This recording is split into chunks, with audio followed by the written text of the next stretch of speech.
Sometimes it's just one decision, man. Sometimes it is just one little thing in a game, especially a playoff game, when you're facing one of the best teams in baseball, that turns everything. You lose the game. And I'm talking about going to Joey Cantillo. Now, you will not find a bigger Joey Cantillo fan than me. There was no business putting him in that situation.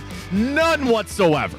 And Stephen Vogt, as we have to remind ourselves, is learning how to manage in the playoffs. He was fine in the regular season. There have been a lot of things in this playoff run. There you go. All right, man, are you going to learn about this? Are you figuring this kind of stuff out? I'm going to look at Carl Willis, maybe as much at Stephen Vogt, and go, what are you doing, man?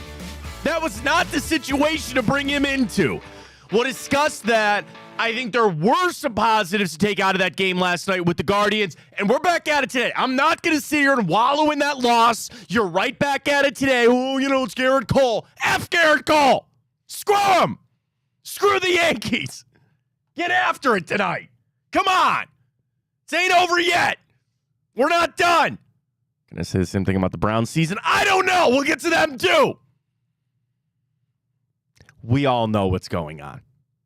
And people somehow want to get their pound of flesh on Kevin Stefanski. And there's a bunch of, I was about to say viral videos and stuff like that, but we got to add one yesterday everybody's freaking out about. What do you want Kevin Stefanski to do, man? Oh, he should just quit. If you can't make the calls that he wants, you just quit. We all got a boss, man. We all got a boss. And sometimes you got to sit there and put a smile on and toe that company line, man. That's what Kevin Stefanski is doing. What do you want him to do? Now, one of the things that he said is a blatant lie. I mean, that's very clear. We'll hear from Stefanski. We'll get into the Browns a little bit later. We got to talk about this Dan Lanning clip that's going around. Did you see that? Boy, did he just rub it in Ryan Day's face again. Oh, the 12, man. Yeah. I have that in the morning update, actually. All right, we'll do that in the morning update coming up. Genius from Dan Lanning to go ahead and beat the Buckeyes. We'll revisit that a little bit. We got to go around the NFL, Monday Night Football in the books, and we're getting up for game 2, all right?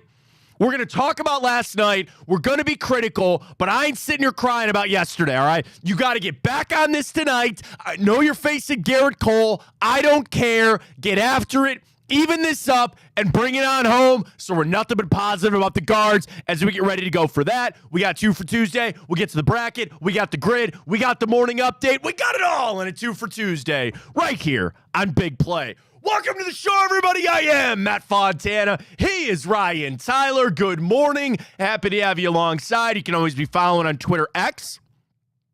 All you got to do is say something crazy and just, a little boost on the numbers there.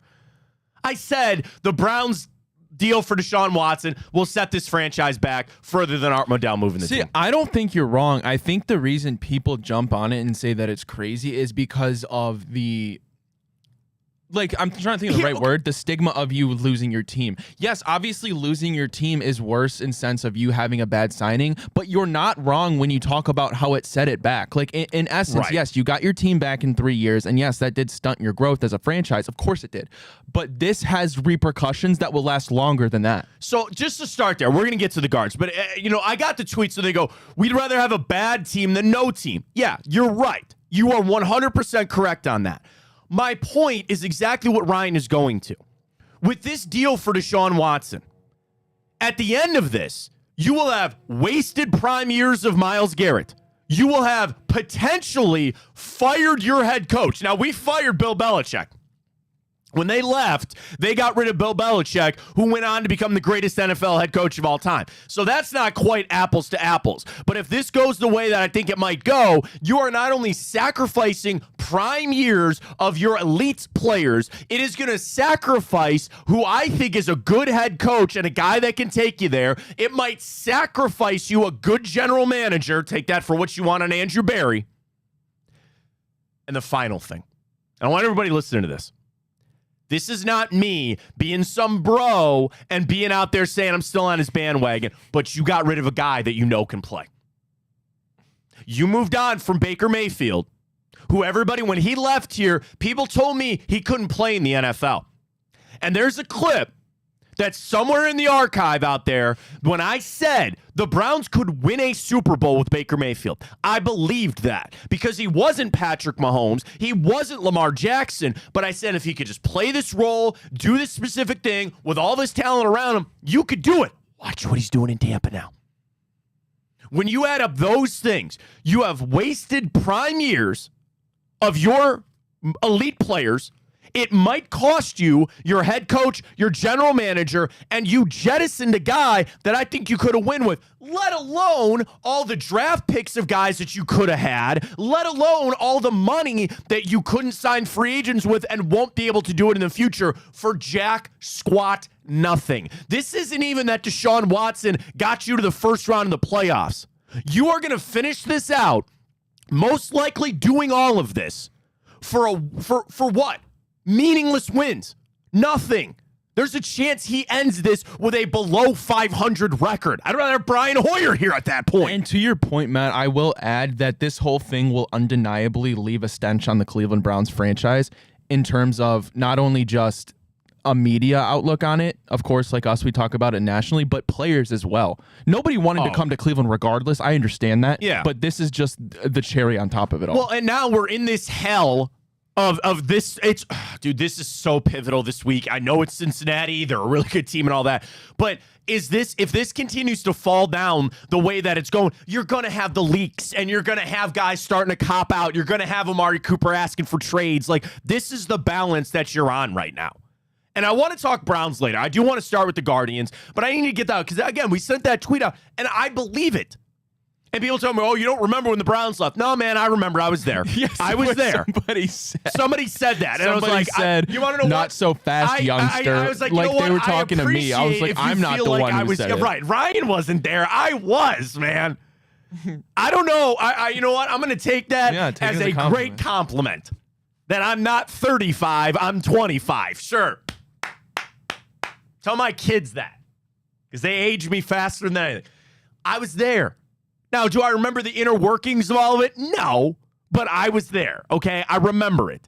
And listen, even if you want to bottle it up this way, there is okay. If you really want to fight me and argue that this Watson deal is not bigger than the Browns leaving, sure, I will give you that. But this is very clearly second. This is very clearly outs. If you want to say, fine, Modell, you want to argue with me and tell me that I'm wrong, fine. That's one. Two, without a shadow of a doubt, is Deshaun Watson. And the other problem, and what some people fail to realize, I see right just scrolling. It's just so funny because any tweet that gets juice, it's half people that are be like, dude, you're spot on. That's exactly true. And the other half is, wow, this dude's so stupid. Welcome to what we do. I literally doing this job. People tell me from day one, or I will tell you, you would better have a thick skin doing this job. Oh yeah, you better do it. And the thing is, it's not that it's a part of. I don't care. You know, it's funny when Watson gets up there and goes, I don't read social media, and I understand this. Hey man, and you want to know what? It all comes back from a sense of frustration. Don't nobody want to be having these conversations. Nobody wants to be doing this. Okay, so it's brown on brown crime right here. We're all fans in this, but we're all pissed off and we're all frustrated. So that's why. You want to take it on me? That's fine. That's part of what we do. And I tell you what, when you get that many responses, tell you, it got the people going. Yeah. And we don't do things just to sensationalize things here or try to go viral or go clips like none of that matters, man. We have fun. I want to have fun. It's just so funny. Chris Bolt with my favorite one. Sorry, youngster. You're wrong on that. I appreciate that. I was there for it. I lived it, man. I was there, okay? I never told you this story about my dad sneaking my brother and I into a preseason game when they were coming back. They almost threw my dad out of the stadium because my dad worked on the stadium. I'm sure they've replaced it, but you owe a thanks to my dad for installing the sprinklers on the field. He did all the plumbing in there. So we go to one of the preseason games, and the stadium was still under construction, and my dad is taking Chris and I. He's just walking us into a construction zone, and they go, can we help you? And he goes, I work here. And they're like, get out of here. What are you doing? Stop it. He goes, I'm literally going to be here tomorrow morning. And they go, we don't really care. Sorry. So I've been there. I was a part of it. I lived it. I know. I get it. The other thing that I wanted to say, this isn't done yet. I made that statement knowing this could get a lot worse. We know the full story and the full scope of what it was like when Modell took the team away. We're not done, man. This ain't over yet. You don't know the full story. And maybe there is a fairy tale at the end of it that we somehow do come out the other side and you're better for it. I don't see it right now. But again, this isn't done yet. This isn't over about Deshaun Watson and his situation with the Browns. And yeah, yesterday got a lot more complicated, okay? It got a lot more complicated. And we'll get to that. I want to start the guards. I didn't mean to start the show with 10 minutes of that, but I just had to get off my chest about some of the, and I hope they watched. That's the funny thing. All those people, I go, can you just watch the show, please? So that way we can have a full conversation about this whole thing. All right, so that's out. Go do as a lot of people have done. Go follow at Matt Fontana Show. I think we got some unfollows and some blocks up in there, too. I have to open the phones. I have to. Dude, I'm not kidding. Not to derail from what we're doing here. Is there an option for that? Didn't we have that way back in the day? Yeah, we had it last football dude, season. I just have not had time to set it up. I know. You're running. You're doing 1,000 directions, man. I'm blaming you. Today, I have a little bit of time. If I can do time, I want to do Find that. out. I mean, I'm down. I'm down to open the phones. I'm down if that's something we want to do. We don't have to worry about a dumb button. People can come on here and cuss as long as they. It's just so funny because I know people that go on Twitter and say terrible take, terrible stuff. They can't even explain why they're saying that. No, and that's the thing. Here's the difference, right? I'm not angry at those people either. That is the lifeblood of what we do. Oh, yeah. You know, it's not right. It's media, right? It's content. That's what we do. We would not be doing this without the fans. And I love having good conversations with people. And you want to know what? What are some of the most fun conversations when you disagree with somebody? Some of the best shows we've done, right, are where you and I are just on complete opposite ends. But I think a little difference is you and I come from a place of respect. You are my friend. I'm not here disrespecting you. We have good fun with it. And I'll tell you this, anybody even in there too, I respect you too. I respect your opinion. This is fun. That's why we do it. And it all comes from the same place. We are frustrated. We're angry right now. And this is what we got to deal with. That's it. That's where we're coming from on that. So I got... You got Preston over there on YouTube? Is he? No, he's not here yet. He fired it up. He's not here. No, you gotta love the people that he said your take was something that only non-black people say. That I did not see that. I'm interested on that. It's yeah. We hate Deshaun Watson. Yeah, like come on. Yeah, okay. Has nothing to do with it. Sure, right. Okay, if that's. Okay. That's what I'm saying. If that's where we're at in things, you know what? Then I hate Myles Garrett and I hate Nick it has to be a bot. It has to be a bot. What are we doing? No, it's not. You want to know the worst part? All right, it's not. It's not a bot. There are people that really try to bring that up in this situation. Oh man, that's where we're at. Guards? Yeah, guards! Come on, dude. Oh my God. All right. Why did you bring Joey Cantillo into that game? At that point, why'd you leave him in? No, you could not have bring him in that. So that game yesterday, first off, does it not feel like we lost 80-0? No, I agree. It feels a lot worse than 5-2. That's funny that you say that because I woke up this morning, just checked the box score again, and I was like, oh wow, only 5-2. It felt 1,000 times worse. And I'll do you one better. 2 of those were solo home runs. You make better pitches, we're in a different spot. And I get it. Different pitches. Dude, it's Juan Soto. It's freaking, of course, Giancarlo Stanton had to get one. You actually semi-kept Aaron Judge in that guy in center field, that son of a... I can't do those announcers anymore. Yeah. I can't do it. The bias is insane. Then Brian Anderson, who's a well-respected MLB broadcaster, said the words high cheese. High cheese. What's wrong in with relation to a fastball? Could you ever imagine Hammy saying that? No. Some okay. Chin music. So that aside, every time that we hit one, they were like, whoa, Aaron Judge. And I was just like, Aaron Judge is so annoying because he's so damn good. All that aside, you felt like you lost 80-0 yesterday, and you didn't. Now, what were they always going to do? Hit home runs, and they hit a couple. I come back to the decision, and the sole reason, I'm not even kidding, man. I seriously think this is the only reason you lost was bringing Joey Cantillo in with the bases loaded. You cannot do that. And I said, This is a bad spot for a rookie. Somebody sent me a snarky tweet, and they're not wrong. They go, Matt, they're all rookies. You're right. But I just assume that Hunter Gaddis or Cade Smith or Tim Herron would be able to handle that situation a little bit better than Joey Cantillo could. And well, what does it really matter? You gave up the 3 runs right there.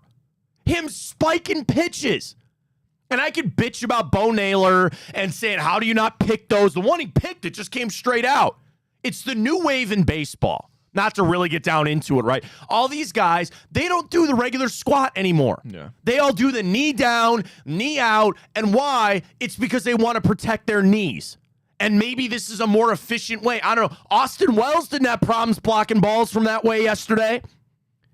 And the same thing. I got this text yesterday. Dude, if Bo Naylor's not going to hit and he's going to not be as good defensively as Austin Hedges, then Austin Hedges is going to have to play. You're going to have to put him in there. Which I thought was also really weird that he didn't start with Rodon on the hill. But they need Hedges to go to Gabe with Bybee. They need Hedges to pitch today or catch for Bybee today. So I don't know if they want him to go back. Whatever. Their decision was made. The Cantillo one, which I start, Ryan, you know him, Joey Cantillo guy. That was a horrible spot for him.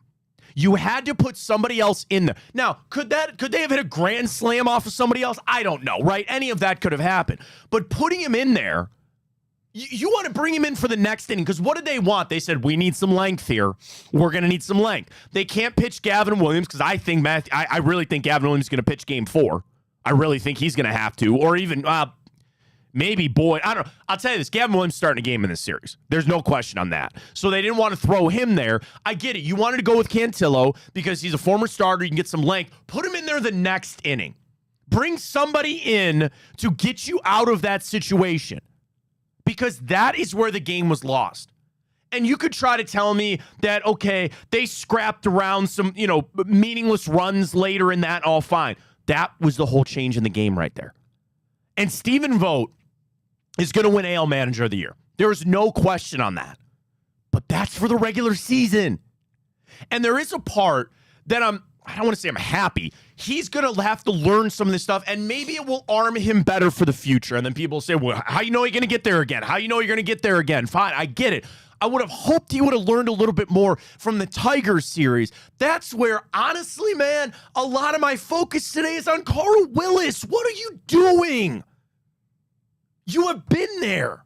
You've been aside of Terry Francona for all that time. When they thought, man, maybe we should go to Cantillo, why are you not like, no. I'm not even saying like Pedro Avila or Sobrowski or any of these other guys. It was frustrating. Now, the positives to come out of that game, you could say, well, not many, again, 6 hits. They had 6 hits there. Lane Thomas, Josh Naylor, and Jose Ramirez combined to go 0 for 11. 0 for 11. You know me. You know how I'm going to do it. You still had to look at that game with those guys doing that. Now, Jose, that one that he rolled over on, and you could see it when he was running down the first baseline that he knew, he goes, that was it. That was frustrating. And you got to remember that even as good, even the greatest hitters, Ryan, you go to the Hall of Fame getting 3 hits out every 10 at-bats. You bat 300 for your career, you're going to the Hall of Fame. That means you get out 7 times. 7 out of 10 times, right? It's not that easy just to come up and go, I'll slap a double here. I'll do this. It's the hardest thing to do in sports. Batting in Major League Baseball is the hardest thing to do in sports, without a question. So it's frustrating to watch Jose Ramirez, who is our best player, who is a generational talent, come up in that big spot, and he rolled over on one. But again, I'm going to look at it, and I'm going to pull the positives out of it for tonight. Okay, number 1, Quan seeing the ball right now. He was working those counts. I know he only finished 1 for 4, but still saw good pitches, fouling it off, and you could see his frustration. That very first at bat, he worked the count, he flied out. You could see the frustration. So they're seeing pitches. That's number 1. For some of the guys. Now, you got guys like Josh freaking Naylor, who's up there, who he can't hit water, fell out of a boat. Yeah, we need to have a conversation about that. He can't do anything right now, but you can't take him out of the lineup. You have no choice but to leave him in there, especially with Garrett Cole on the hill. You need that lefty-righty matchup. So you need him to wake up. but I saw them working counts. I saw them get runners on. How many? We left 5 on base yesterday. They left 8, okay? Bybee. Okay? Gonna need you here, man. Gonna need you here. That game felt worse than it was. Yeah, and that's really what I want that to be my message for tonight, is that game yesterday felt worse than it did. Now, it is still just 1-0. You go, and I know, trust me, I understand that it's Garrett Cole. You can even this thing back up tonight and bring it on back. It was not a throwaway game. I saw some good things. I saw some bad things. And the final thing I'm going to say, I thought we played pretty poorly, and you still had to look at it. Yeah, I'm not worried at all. I mean, when you think about it, right? You want to post that? I was talking about short question. I love how you just worry. Are you worried about the Guardians?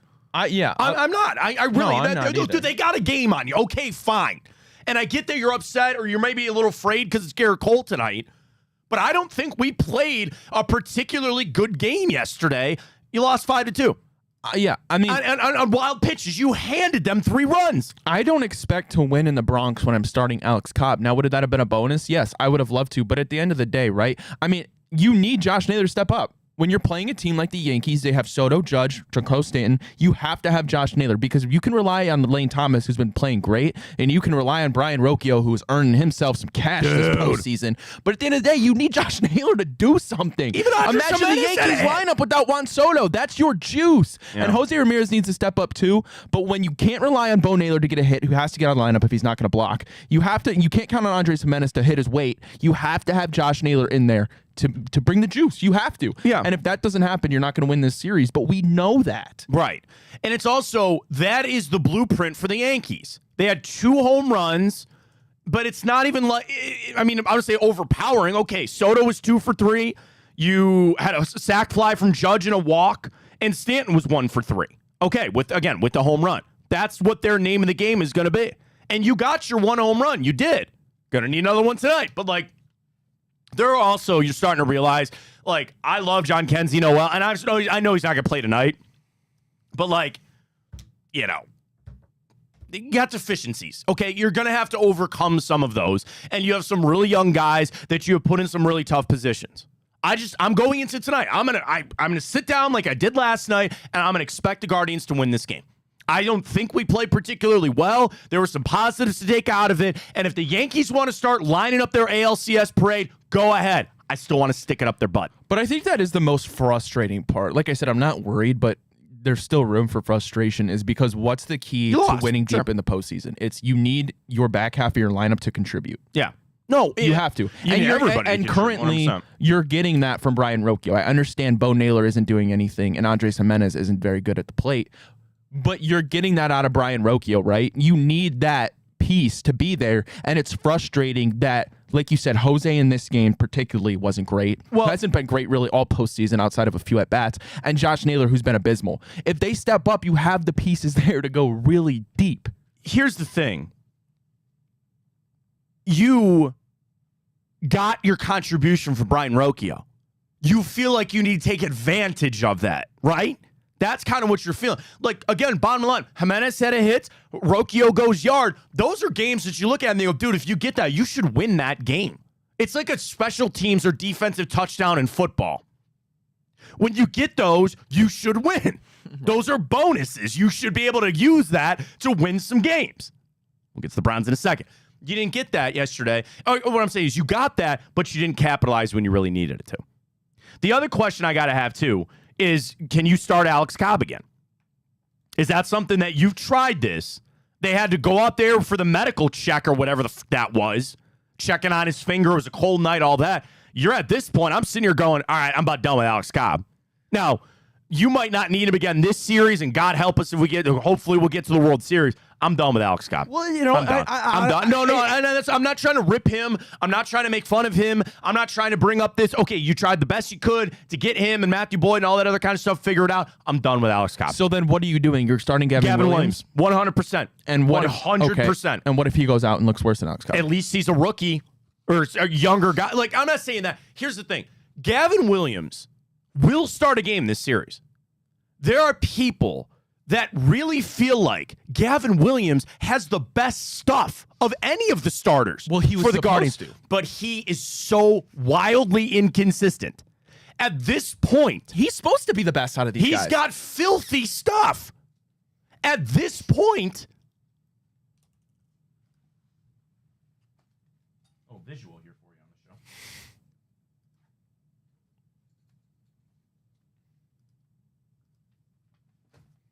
Go buy your lotto ticket.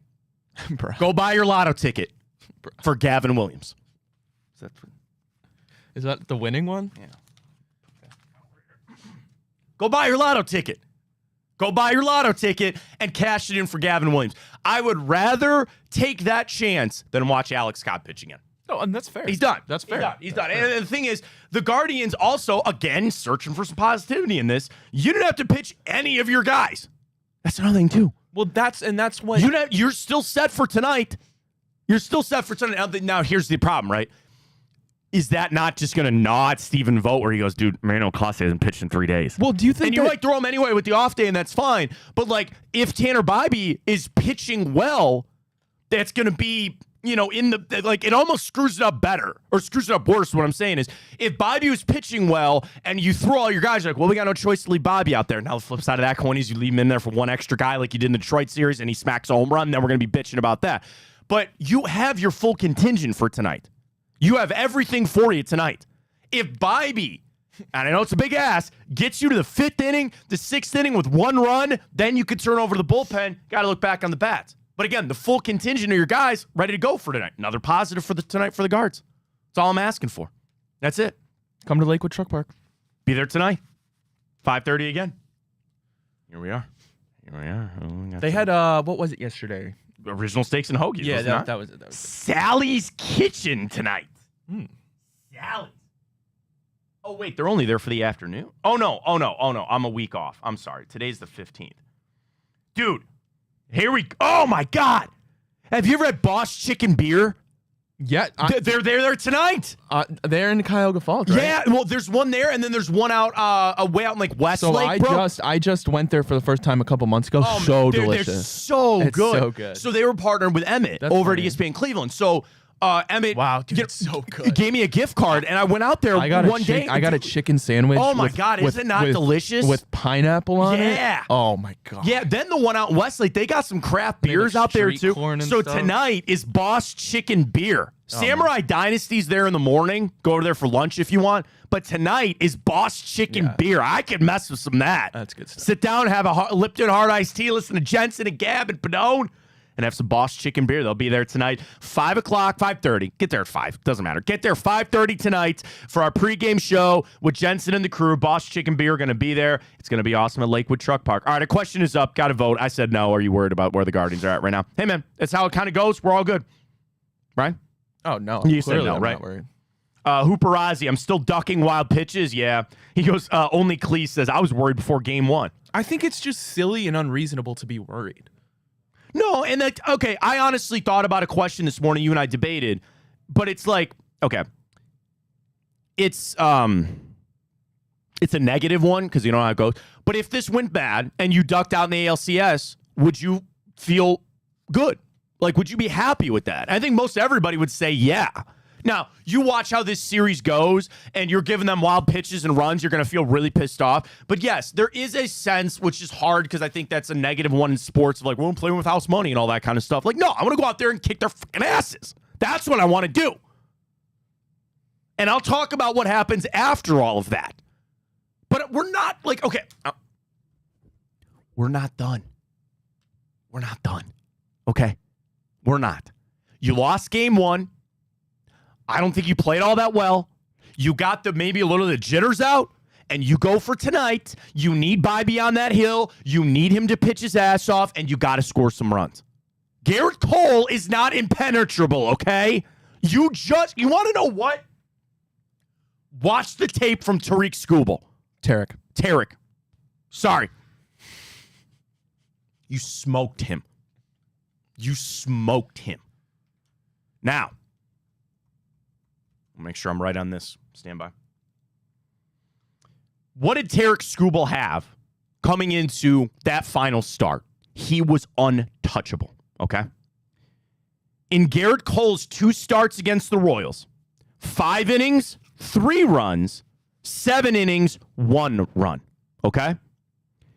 He only struck out 4 in each of those. He won the one game. The other one, he got a no decision. Yankees ended up winning that anyway. Tarek Skubal was pitching better going into that game on Saturday than Garrett Cole is going into this game tonight, and you stuffed Tarek Skubal. Don't forget that. They're 2 different guys. I understand that. And Garrett Cole has a lot more accolades at this point of his career than Tarek Skubal does. I get it, but don't forget that. And that's what I hope they can capture a little bit. Last night was not a throwaway. I wanted them to get it. They didn't. Do not look at tonight and think that you're facing prime Pedro Martinez. Okay? Garrett Cole is good. He's not impenetrable.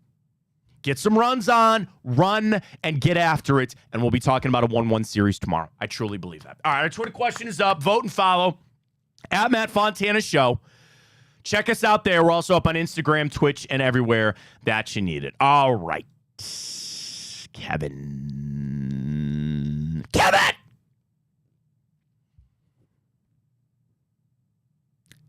Did he lie to us yesterday? I mean, let me hear it. Play the clip. So there's 2 clips, okay? The first one, Kevin, why aren't you benching Deshaun Watson? And he goes with, he gives us the best chance to win. Audio courtesy of the Browns. Here's Kevin Stefanski yesterday talking about Deshaun Watson. Yeah, I think it's just important that we continue to do everything we can to play good, sound football. I think there were moments of that, obviously, yesterday. I think Deshaun gives us the best chance to win, continues to give us the best chance to win, and we need to play really good offensive football at his position and really at every position to be successful on Sunday. People want to scream and get angry about that. And does that not sound a little forced? Can you play it again? Mm-hmm. There's a specific spot, and you don't need to bring up Stefanski's picture again. Just play the audio. Yeah, I think it's just important that we continue to do everything we can to play good, sound football. I think there were moments of that, obviously, yesterday. Right here. I think Deshaun gives us the best chance to win. Does that not sound forced? Does that not? No, it is. I get it. Okay. Now, everybody's freaking out because I sent a tweet. Is that not a backhanded shot at Jameis Winston? How do you take that as Jameis Winston sitting there when you say this guy still gives us the best chance to win? You're sitting there going, what the hell is that? Yeah, but I also believe Jameis Winston understands the situation. Oh, no, 100%. And I'm not trying to defend Stefanski. But I will. Okay, here's what he's talking about. He's talking about the idea of Deshaun Watson. Yes, this current incarnation of Deshaun Watson can't beat anybody. But he's talking about what we've been waiting for, and I know it's probably over, getting back to the level of Deshaun Watson that we think he can get back to. You mean everybody sit there and say that's over? It's a fantasy. Wake up from your dream, okay? But what I think Stefanski is talking about is if we get Watson back to that level, yes, he gives us the best chance to win. On the surface, you would sit there and say, he's lying. He's lying. And it's the same thing from George and Seinfeld. It's not a lie if you believe it, right?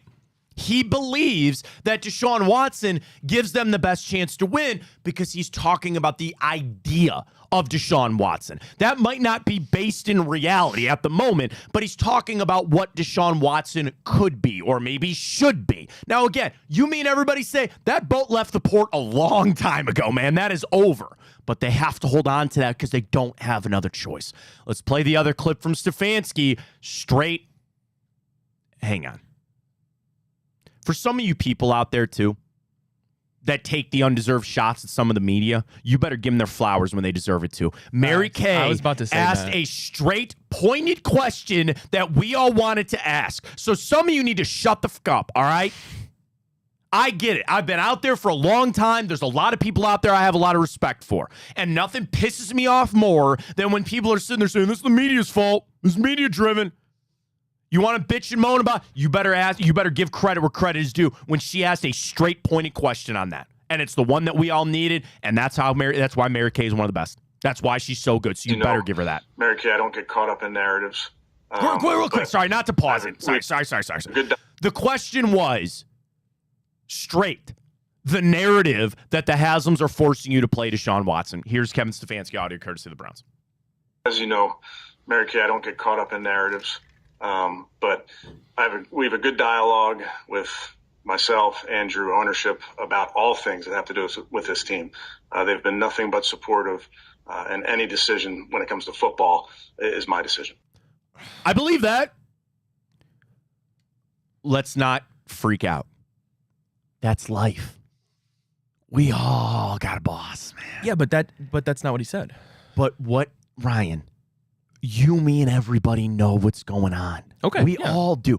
As and for the people that want to freak out and go, well, then fire Kevin Stefanski, and if he can't make his own moves, then whatever.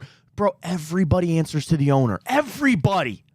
Even Bill Belichick had to answer at some point to Robert Kraft. Not eventually. And eventually, once he got a couple Super Bowls, a little bit different. Stefanski ain't there yet. We all know why Deshaun Watson is starting. Why do people have such a hard time grasping that? I'm being dead serious. Why? If that's the case, Jimmy Haslam should be ashamed of himself. But again, I'm sure they are for the move that they made. They're not going to fire themselves. I understand that, but I'm saying you already made a mistake for what Kevin has done for you. For what Kevin has done for you, for Jimmy Haslam, if this is really what's happening. We all know what's happening. Okay, then for him to force Kevin to go out there and put all this blame on him, that's bullshit. Bro, welcome to the job. Then that is the job. Then I lost a lot of respect for Jimmy Haslam. Dude, again, you can. I'm not telling you that you can't, but it ain't going to change nothing. He should be ashamed of himself. They made a mistake. The Haslams made a giant mistake. Then here's the problem. Then you're right. Then Kevin Stefanski's going to resign. He's going to get the hell out of here. We're going to lose a damn good head coach. He's going to go somewhere else and succeed. And then we're going to have all these leaks from Stefanski talking shit. You know, he probably won't talk shit because he's that good of a person. He knows the company line. But listen, the truth will come out and we all find out what this is. I'm just, a lot of respect lost. Why? For the Haslams, right? Some of the Haslams, not Kevin Stefanski. No. I have more respect for Kevin Stefanski. What? I have more respect for Kevin Stefanski. Thank you. You and I think we're arguing with different things and we're on the same page. For everybody that wants to take this out on Kevin, he's being a good soldier. No, what do you want him to do? That's why I'm saying it's a shame for him. What do you want him to do? That's why I'm saying it's a shame that Jimmy Haslam is doing that to him. I do, and that's the thing. This whole thing has put everybody into a really, really, really crappy situation. And there's something else that some people got to remember. He could pull a Hugh Jackson and start pointing fingers, and he's not. I agree. Frankly, because he's an adult. And number two, it's because he's a good head coach. He's a good football person that is understanding. I didn't create this mess, but I'm going to stand next to the people that did. Because, yes, they cut my checks, but we're all in this together. And it could go a lot worse if Kevin Stefanski came out and started taking subtle jabs and started trying to get the narrative out there that it's not his fault. We all know it's not. Now, some people out there want to put the blame on Kevin Stefanski. And if he can't make this call, then why is he even the head coach? Because that's how the NFL works. Don't be stupid. Don't be stupid. You know how it works. I know how it works. He's got a boss. Is there plausible deniability in all this thing? Yeah, probably, that it doesn't fall on the feet of Jimmy Haslam. He is taking the bullets and the arrows for ownership. But what we all got to remember and be smarter about is, it's not him. It's just a damn shame the fact that this behemoth mistake of signing Deshaun Watson has set this franchise back for many, many years. And now the casualty of it is not only going to be the team, it's going to be you're going to lose a coach that can lead this team. We've seen success. And who the hell is going to want to come coach Cleveland if they have to deal with Uncle Jimmy doing this shit? That's what I'm saying. That's the hard part is if you get back into this rebuild, we're going to be back in the era of hiring Mike Pettin, who was their 7th option. Chip Kelly told you to go to hell. Doug Marrone told you to go to hell. I hope we don't get there. I said that a couple of weeks ago. Of all of this that happens, one of my biggest priorities is Kevin Stefanski surviving. Because also what gets lost in this, I understand that people are angry at him and they want him to bench him, and I'm just telling you, he can't. It's not his spot. Well, he's head coach to be able to do what he wants. Let's not forget, that he is a really good offensive-minded coach. He's a good schemer. He is good at play calling at times. There are mistakes, sure, here and there, but the problem is you're going to throw the baby out with the bathwater in this thing because you're going to have to attach some of the blame to this whole thing on him, and you're going to throw away a good coach. That's what I don't want to have happen. Now, what I hope and what I think is going to happen with the Haslams is they understand exactly what we're talking about. We made this decision. You did your part of being a part of this, even though you didn't deserve some of the hate that you got. You are well paid for the position that you have, but you're still a good coach.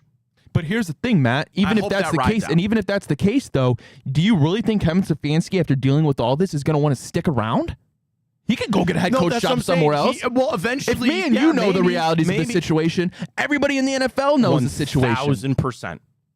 And we all know that. If they fired Kevin Stefanski tomorrow, he could walk into almost any OC job that you could find around the league. And he'd be a head coach again within the next couple of years. That's what I'm saying. It's so asinine. And it's crazy because... But Andrew Berry will survive. No, but that's... Well, I mean, the same thing. There's arrows to be thrown at all these guys. But if you're going to blame somebody, I don't even... To be honest, I don't even think it's close compared to what I would rather have, Kevin or Andrew Berry.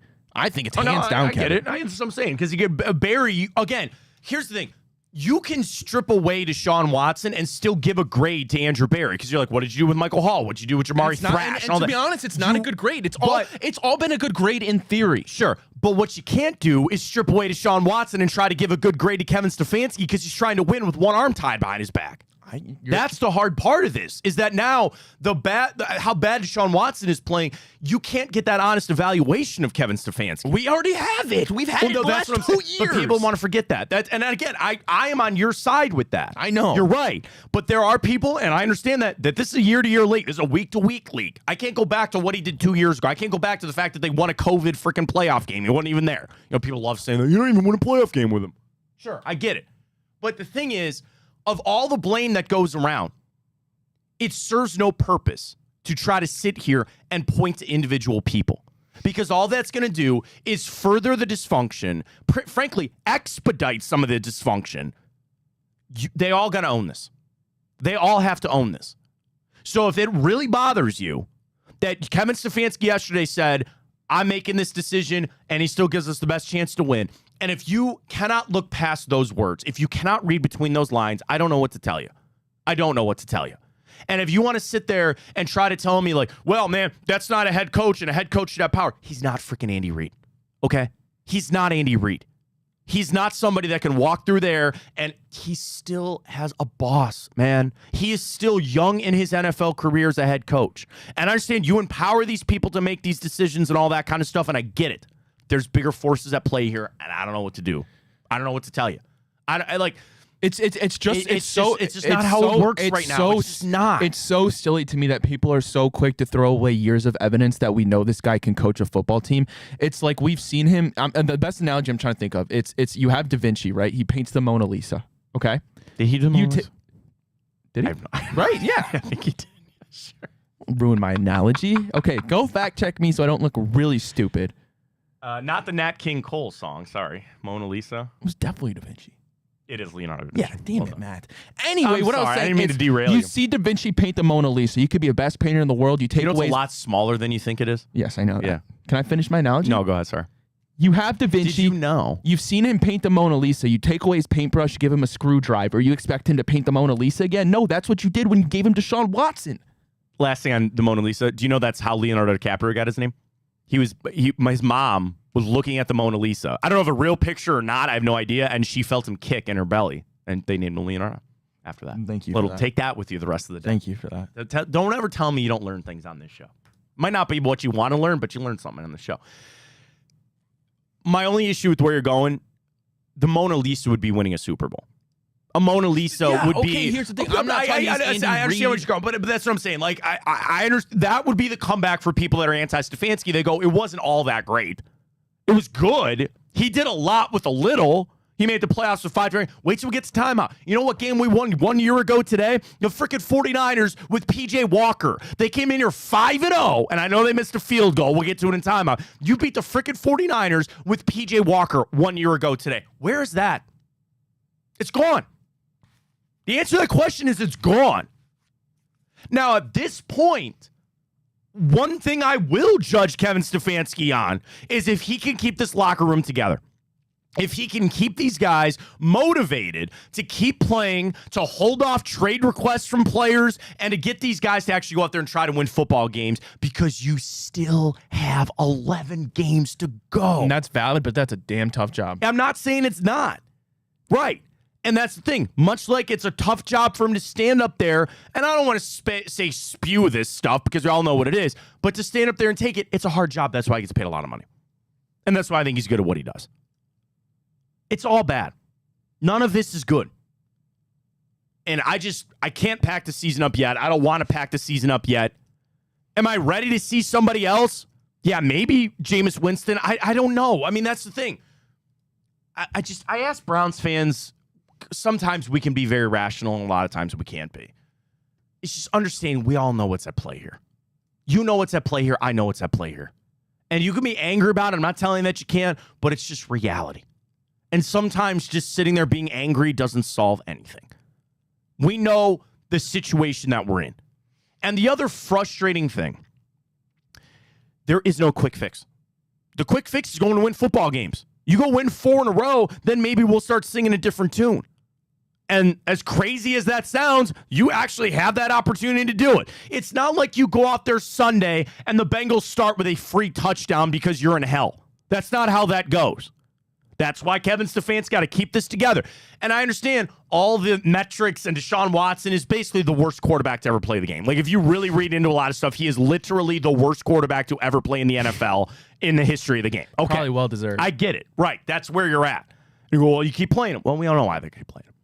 And you could say, that's sacrificing your season. I'm talking about winning 4 games in a row. Maybe you could do that with Jameis Winston. Well, you want to know what? Maybe you could do that with Deshaun Watson. I don't know. No, you can't. You can't. Probably not. No, you can't. Probably you can't. not.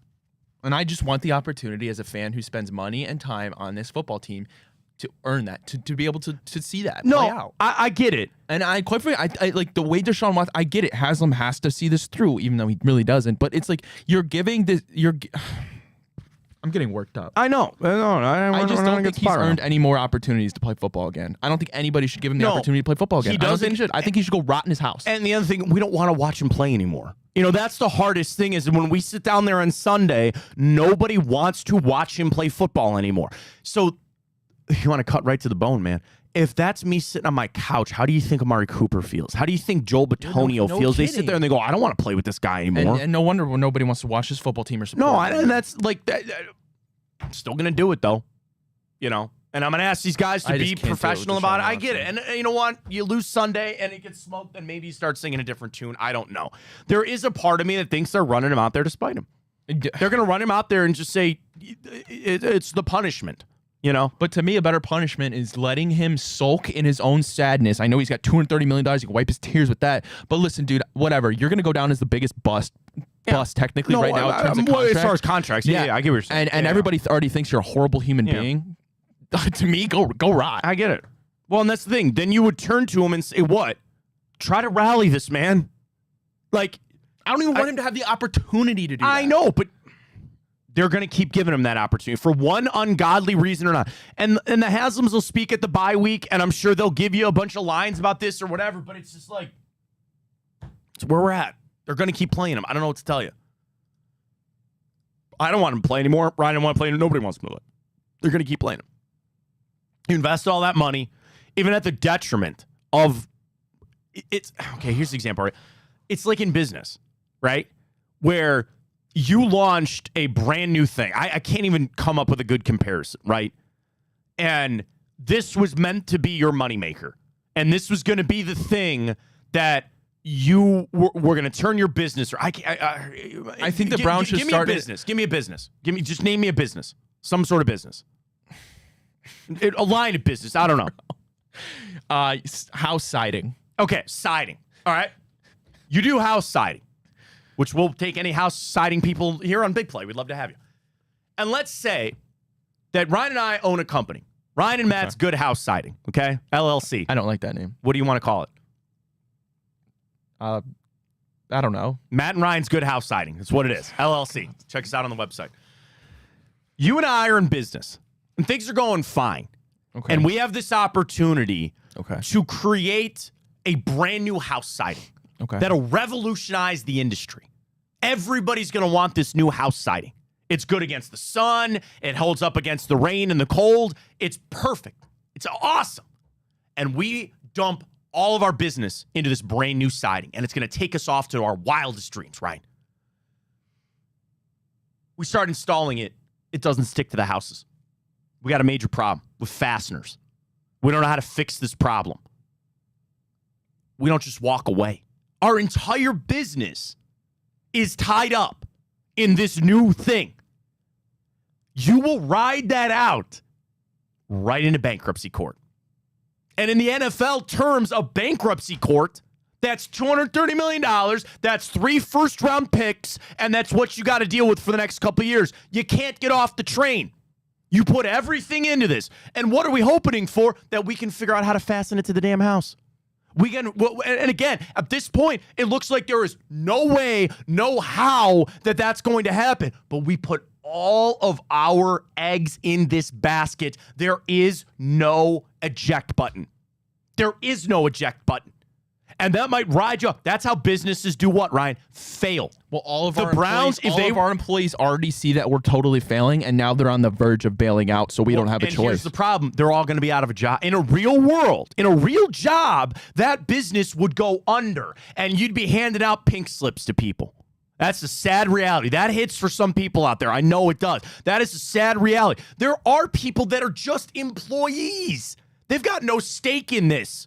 But the owners of the company said, we're going in this direction, and it's going belly up. Who will be at fault for that? The people that'll lose their jobs. The NFL's different. The Browns are not going to go to real bankruptcy court. The business is not going to go under. But it's the same analogy. They put all of their eggs into this basket. There is no eject button. Eventually, yeah, you're just going to have to fold. Fold. But right now, there is no eject button. You put everything you had into this, and they're going to keep doing this. They're going to keep going with Deshaun Watson. Right or wrong, they're going to do it until it... I keep saying until you can't anymore. But I don't want them to, so they shouldn't. I don't want to do it either. I think they should start an internal union in the Browns locker room and boycott playing. No joke. That has happened. As it should. That's mutiny. That is what it's called. It's a mutiny. Think about this for a minute. Yeah. You take a guy like Joel Batone, and listen, I know I'm not telling you anything you don't already know here, but maybe did you know that Leo DiCaprio was named after? I just want to think about how insane this is for a second. You have guys like Amari Cooper, guys like Joel Batonio, who have given their life to football, and won't even sniff the amount of money that Deshaun Watson made. Yeah. But real quick. Sure. And they aren't horrible humans. They don't have 26 sexual assault allegations. But they're never going to sniff the amount of money Deshaun Watson makes. And he gets to keep playing. And he gets to keep wasting away the rest of my career. I got a piece of advice for you that it's going to carry a long time for you. Life ain't fair. I'm sure it's not. Life ain't fair. They don't play that position. If I'm Joe Batonio, I'm missing a block. I'm missing every block. But that's the same thing. Like, what is that, sir? Now you're just sacrificing yourself, right? What else is... Have some pride. Have some damn pride for your job. Have some pride for your job. Your owner won't let this guy sit down. I'm not going to go work for this owner. They make millions of dollars. Go out there and earn it. And that's the thing. I, at this point, don't feel that. But eventually, you might get to it where guys are going to start looking for reasons to quit.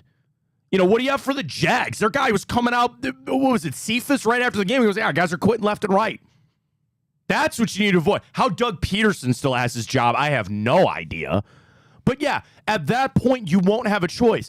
Then I'm actually going to give you another take on that. Okay. You know why you need to block? You know why you need to go out there and catch passes? Because who's going to be the fall guy? Kevin Stefanski. And you, me, and everybody in between that line, they know it ain't his fault. So you want to go out there to just spite Deshaun Watson, you're going to lose Kevin Stefanski's job. Unfortunately, so if you want to go out, and that's the important thing of how this is going to go. If you go out there and say, I'm just going to stop, well, then you know a guy that doesn't deserve to be let go is going to get let go. Fight for him. Fight for him. I have a bad feeling he's going to be gone regardless, and I hope that's not the truth. I hope not. I really do hope not. But I know we kind of touched on this, but do you really believe after all this, the dust settles, you're kind of moved past this as much as you can be, that Kevin Stefanski wants to commit to this team? Yes. Yes, I do. Because a couple of things. Number one, there are only 32 of these jobs. And as easy as you might say that he would find another job somewhere else, it's never that easy. Number two, you're going to laugh, and I'm going to tell you not to. This is a good spot. Now, you might say you have meddling owners, and that annoys you. Bro, you could be coaching the Panthers. You could be coaching the Raiders, who are just severely void of talent. That's not the situation for the Browns. Now, you could say, as the years go on, you're going to lose guys, and you don't have draft picks to pick it back up. But I'm telling you, like, if you went to Kevin Stefanski and honestly asked him, like, do you just want to leave? His answer is very clearly no. He's got a good working relationship with Andrew Berry. I think he's proven ownership. He can get it done, and he's got talent on the field. He's missing the quarterback, but that's what I'm saying. If you just find him the quarterback, then I think you're off to good things. I agree, but unfortunately, he's not even allowed to go find that. That's not his job. That's Andrew Berry's job. Okay, fire Andrew Berry. Well, I mean, that might happen too. I don't know. Rather him than Kevin. I don't know. That's again. I don't want to divide this up. Everybody's in this together. What you want them to do when we just wade through this stuff, you just want the Haslam's to come out. My bad. This is not on anybody else. Oh my God. This does not fall on Kevin Stefanski. This doesn't even fall on Andrew Berry or Paul DePodesta. Sure as hell doesn't fall on our players. This is our mistake. They should be ashamed of And we're going to own this. And we are not going to blame anybody else for this decision that we made. Unreal. Will you ever get that? I don't know. Because eventually, I believe we will get to the point that this is going to go belly up. And they will have a press conference. I actually do think there's a world they maybe could do that. I don't know. Hope they because do. it's like, it's so blatantly obvious. It's disgusting is what it is. Just to go. It's honestly disgusting. All right, you're going to yell at me, but are you ready for this? Yeah. I don't blame them for taking a swing on it. Think about where you're at. Oh, I don't either. I don't blame them for trying. Trust me, I don't blame them for trying. I'm not going to sit here and pretend like I didn't like the move. That's what I'm saying. I'm not going to pretend that. They get so angry, and they think that getting a pound of flesh or getting the Haslam's together it fixes nothing. What's in the past is in the past. And at the time, they took a swing. I agree. They tried. I didn't hate the move at all. It just went bad. Now, what you're frustrated is, it's gone bad, and you're asking them to make a flip on it, whatever. But eventually, and this is where some people won't accept it, and that's where we differ, because I will. If there ever comes a time that they cut Deshaun Watson, he is gone. Salary cap is in the hell. We don't have the draft picks. And the Haslams and JW stand up at a press conference and they, in essence, go, this was our fault. You want to know what I'm going to do? I'm going to accept that and move the fuck on. Other people won't. But of all the things I've learned of being in this town for as long as I have, being a fan and doing this job, do you want to know what serves zero purpose? Bitching about the owners, because it's not going to change. People hate the Dolans. You want to know who still owns the Guardians? The Dolans. You can complain until the day you die about the Haslams. They're not selling the Browns. They're just not. So if they come out and they just said, this was our fault, I will say, I appreciate it. You want to know what? I understand why you made that move, and let's move on forward and let's get back to where we need to be. To me, that's predicated on if Kevin Stefanski leaves. I don't think, but again, you're right, because then I would be angry if they fired Stefanski or Berry going, dude, come on. What are we doing? Yeah, you're right. Then maybe that happens. I don't know. Are they going to be big enough to stand up and just say, we're going to take this on? Because firing Kevin Stefanski is what? Placing the blame on him. But you're just wasting the primes of your best.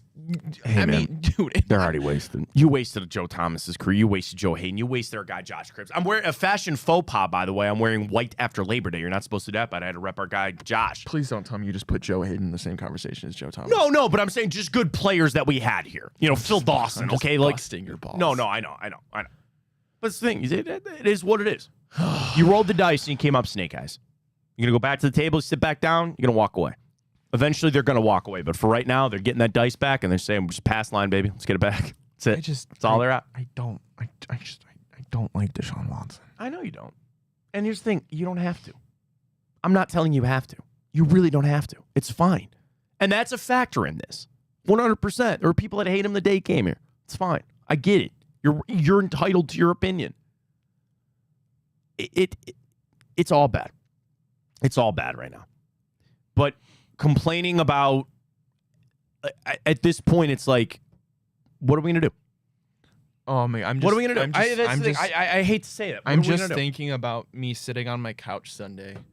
I'm enjoying my time. I turned on the Browns. I watched Deshaun throw one touchdown and see him do his stupid ass bow and arrow. It's gonna be the death of me. Maybe. I don't know. At least he scored a touchdown. Yeah. At least he scored a touchdown. All right, let's do this. Take a break. Come back. Morning update. We got to talk about what Dan Lanning did to Giant Day. We have to post our second two for Tuesday. We also, I don't know if we want to do morning updates because we still have to do around the league. We do have to do around the league.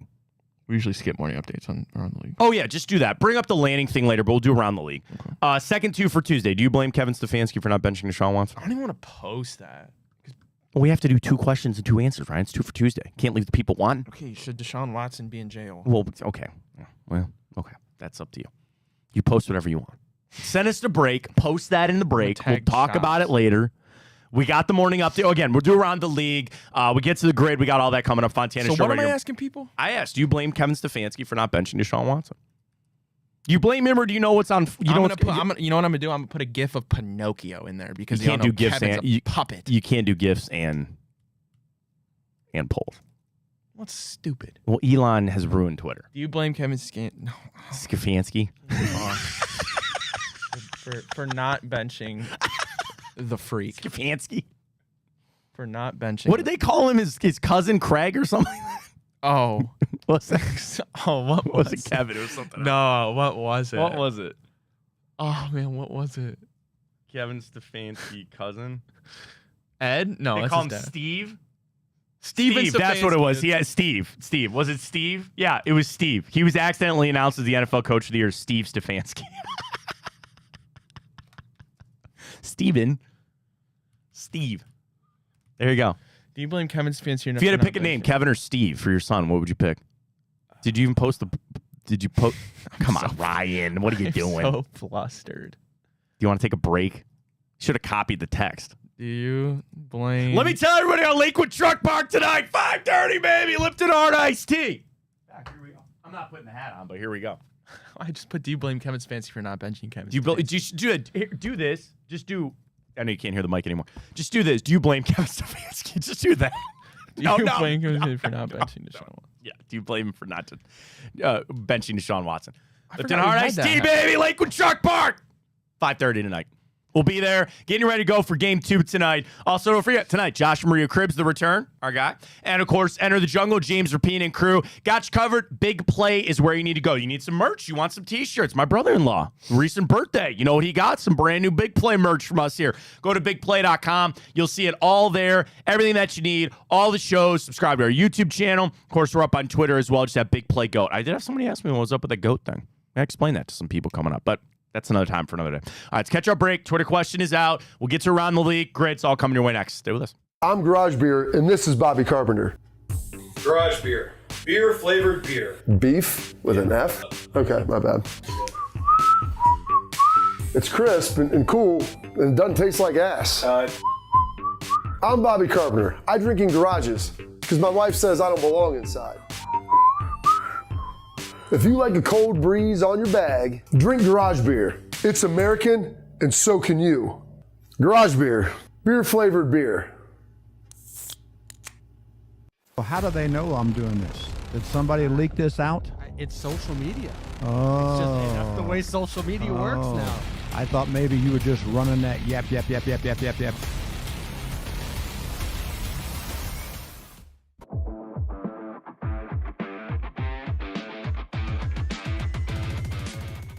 Even though our strength of schedule is number 1 in the NFL, I think we have the dogs up front. We have the dogs in the back as it relates to our defense. Our defense alone keeps us in these games. Not even talking about offense. Let's just say Deshaun Watson isn't there. We got dogs on the defensive side that's mirroring the potential of the Ravens from 2001 or 2000 Ravens with Jamal Lewis and the boys and Ray Lewis and those guys. Right. They won. Again, no disrespect to Trent Dilfer, but they won without a high-powered offense.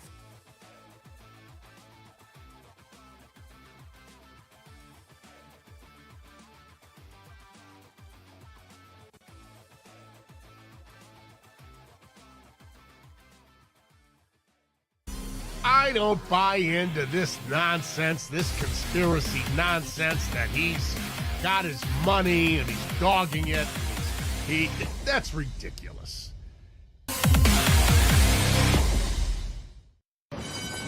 They're off in the Kentucky Derby as Authentic takes them around the far turn. Tis the Laws making his move now, and they're into the stretch. These two stride for stride. Authentic, tis the Law. Here's the wire. Authentic has won the Kentucky Derby.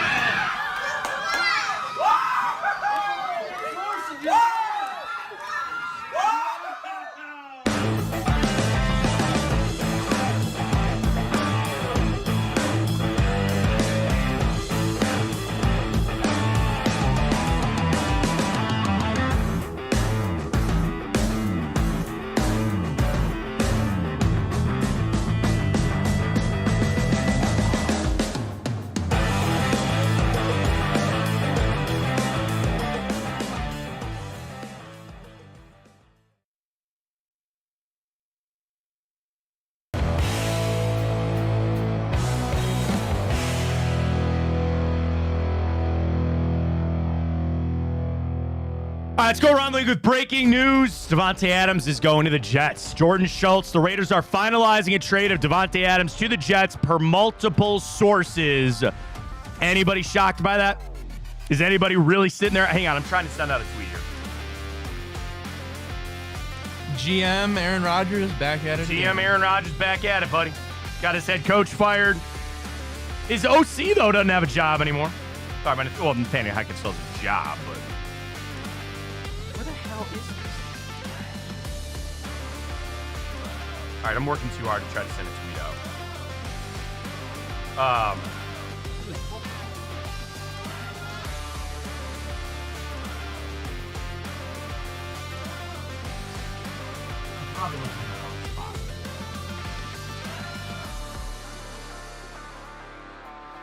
Dude, this new iOS update sucks. I hate it. Not good. Not good. Whatever. I'll do it later. Davante Adams going to the Jets. They're working on it. Here we are. All right, morning update. We're going to do around the league. Let's get started. We look back on the week that was, and why not start with last night? The Bills and the Jets. Ryan and I both get the win there. Bills come out. Aaron Rodgers bitching about the refs, bitching about that. Oh, he's got Davante Adams now. What's there to complain about? Are the Jets good? I think they're supposed to be good. What did the game tell you about the Bills, though? Because I keep doubting Josh Allen, and he keeps winning with less guys. I think that was a real marquee win for the Bills last night. I really do. And it was a fun game to watch. There were, again, 200 yards of penalties on the Jets. That seemed a little weird. But that game told me a lot about the Buffalo Bills, Ryan. Yeah, Josh Allen's raw. Yeah. He should be MVP. He's pretty good. I mean, in theory, the Jets would be good. I don't think their defense is as good as they thought it was going to be. I mean, Aaron Rodgers, I don't think is as good as they thought it'd be. Like, don't get me wrong, he still shows flashes of talent. Of course, he's one of the best people ever to throw the football. A conditional fourth rounder that can become a second rounder based on performance for Davante Adams. Plus, you got to pay him. He's on a contract. He's got money. You got money that you got to pay. I mean, but like that trade sense does that trade not signal you that you would assume Aaron Rodgers will be playing football for the New York Jets for like 2 more years? They re-signed him to they re-signed him. I understand that, but I don't think it's going to work out like they thought it was going to. Yeah.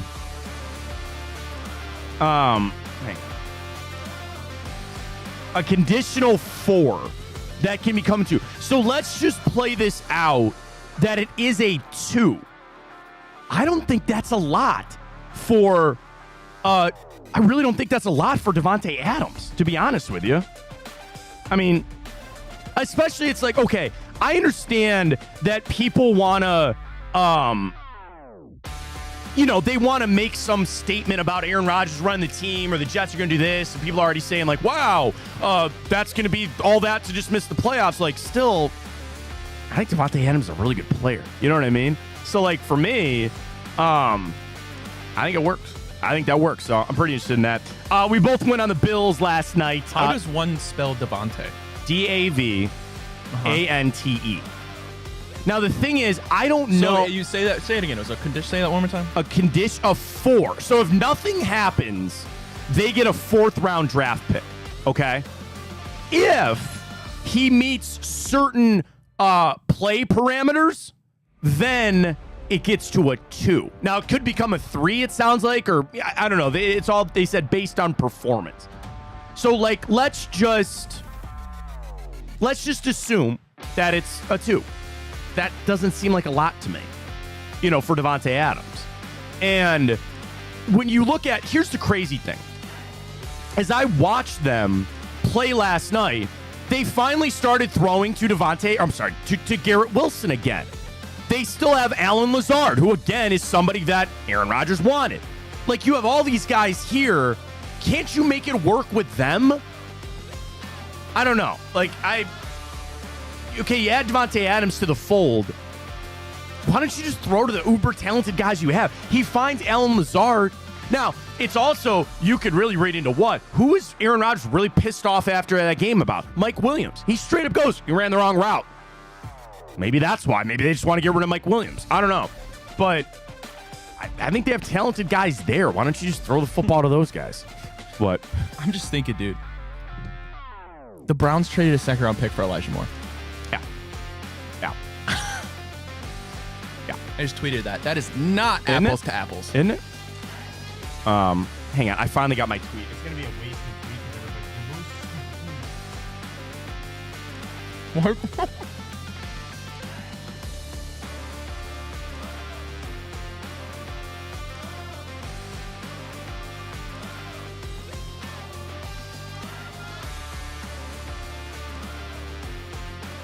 Okay, sorry.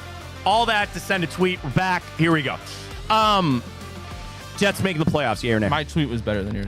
It probably 1,000% was. 100. Are the Jets making the playoffs? Are the Jets making the playoffs? No. You don't think so? What are they, 2-3 now? 2-4. 2-4. The Bills look pretty good. You know what? I'm going to say yeah, because Dolphins are cooked and so are the Patriots. And I think at least one wild card. You know what? Maybe a wild card's going to go out to the West now all of a sudden. I think. So it's a conditional 3rd that can become a 2nd. So then Rap Sheet was wrong. He said it's a conditional 4. Rap Sheet said a conditional 4 that can become a 2. Either way, the most it can be is a 2nd. Yeah. No, right. At the most, it sounds like it can be a 2nd. That's it. The Raiders stance. Okay, so here's the other thing, too. So you're right. Pelissaro said a 3 that can become a 2. New York takes the rest of his salary. That's a good deal for the Raiders. That's a really good deal for the Raiders. They don't have to take any more of his salary on. That's pretty good. That's a pretty good deal right there for them. So, again, breaking news on around the league. Let's start right there. All right, let's go all the way back. Sunday morning, we head on over to London to take on the Jags and the Bears. What a smoke job that was. How Doug Peterson still has his job, I have no idea. My stance as a Trevor Lawrence apologist is over. He sucks. It's done. Get rid of him. They made a trade already, and now there's already a bunch of rumors of people sitting out there saying, hey, you know what? Let's just get rid of Travis Etienne now. It's time to trade him away. It's over. It's cooked. It's fried. They suck. Bears, 4 touchdowns for Caleb Williams. Keenan Allen back. Cole Kmet. Bears 4-2. They're on their way to the playoffs. Yeah, are they not with a rookie quarterback? Must be nice to have a great quarterback on a rookie deal. Yeah, that's how that goes. You and I both lost that game. We were idiots and took Jackson. I don't know what to tell you. I only took it because you made me so confident. I know. Sorry about that. I thought London. I don't know what to tell you. I thought we had a shot at it. We didn't.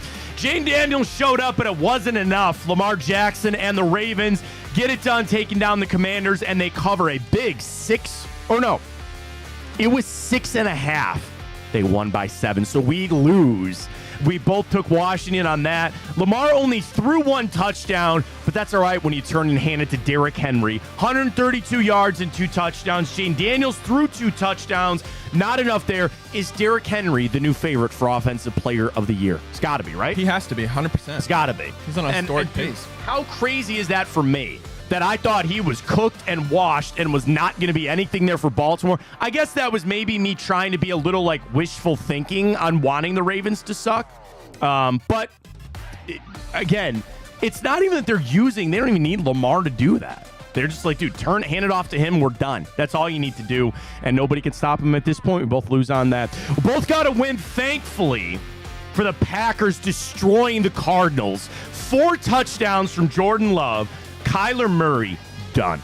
Right? Does he not suck? Marvin Harrison exited that game with a concussion. Cardinals nothing going on. You start looking at Jonathan Gannon to say maybe he's not the coach you thought he was going to be. Cardinals now 2-4. Packers are 4-2. They get right back in the win column. Big win for them. I think the Packers are just really damn good. Are they? I think they are. Christian Watson. Well, okay, but everybody plays with an ankle injury, scores a touchdown. Everybody talks about how the Packers don't really have a lot of talent around them, but I mean, they do. They're just young. Well, okay, so now Dontavian Wicks hurt. He might be out. Christian Watson, how's he playing through that injury? Everybody said he's going to miss time. Pittman playing. We'll get to that game a little bit. He plays and scores a touchdown. I like Romeo Doubs. I like Jaden Reed a lot, and Tucker Kraft's their tight end. I love the Josh Jacobs signing. I'm kind of with you. I think the Packers are a little sneaky. They were my Super Bowl pick. Okay, so. I guess not sneaky. Yes, at that point too. But and I picked Jordan. I think I picked Jordan Love to get MVP votes this year. Cardinals suck though, right? Anything else take out of that game? I think they're done. They're very young. All right. Houston, not much to take. They beat up on the Patriots 41-21.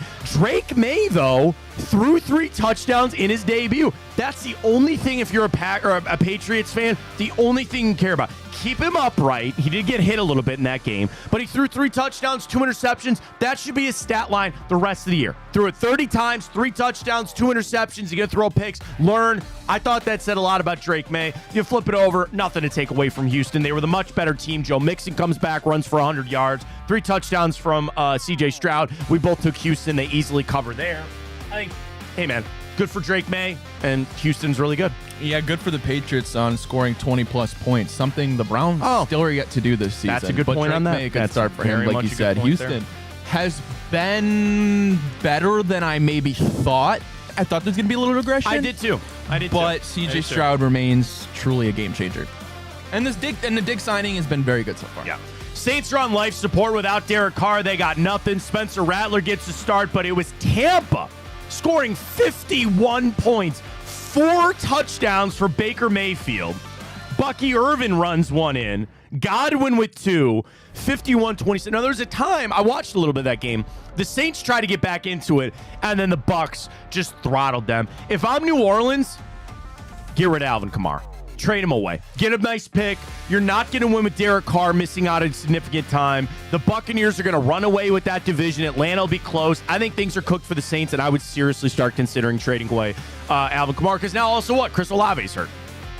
Everybody, like the Saints are bad. Dennis Allen's going to get fired. We both won on Tampa, easily covering that 3.5 there. Tampa, how far are they going to go in the playoffs? They're not going to get a bye. You know, they're not getting the 1 seed. But 1 and done. I mean, are they Second not round? a top 2 team in the NFC? Right now at 4-2. No, the Vikings. And aren't the...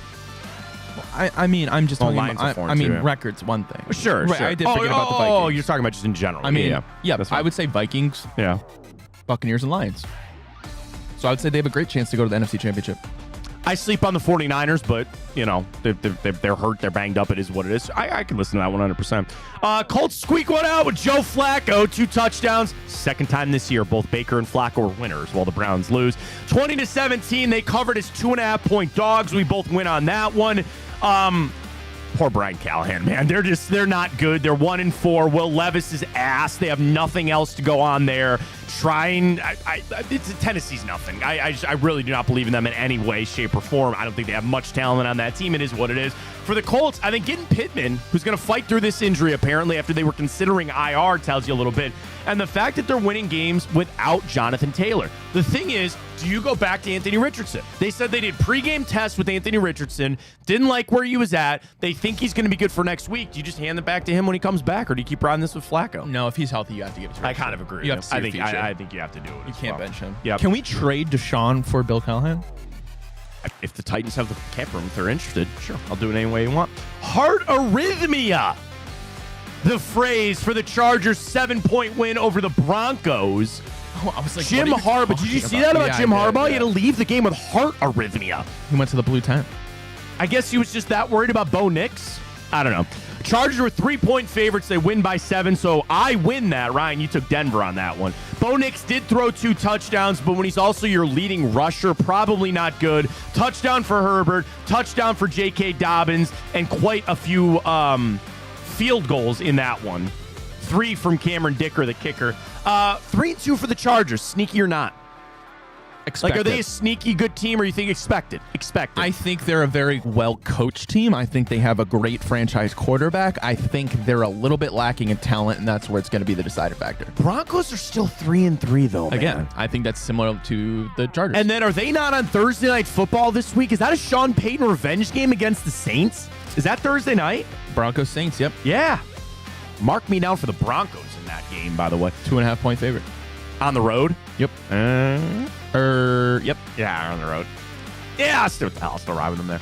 I think that was gutsy win from the Chargers. I think the Broncos are still going to hang around. We'll see how it goes. Falcons taking on the Panthers. You should only get a half a win when you play the Panthers, to be completely honest with you. But they take care of business, 38-20. Kirk Cousins, just 1 touchdown in that game. 2 rushing touchdowns for Bijan Robinson. But a Tyler Algier, are they timing? Maybe it's time to run a little 2 running back set there, down there in Atlanta. Kirk threw it 30 times, but they got 3 rushing touchdowns. Drake London with the catch there. What do you take away from that game? Dalton remains the starter there. Panthers just kind of playing the string out. They have no talent over there. They've got nothing. Chuba Hubbard's fine. They'll get Jonathan Brooks off the NFI list coming up. Played out for a draft pick at that point with Carolina. Falcons back to 4-2.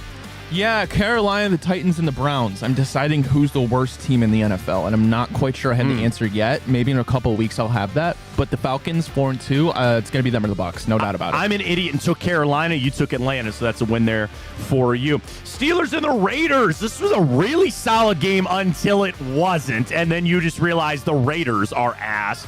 Justin Fields, another 2 rushing touchdowns for him. Najee Harris adds it in.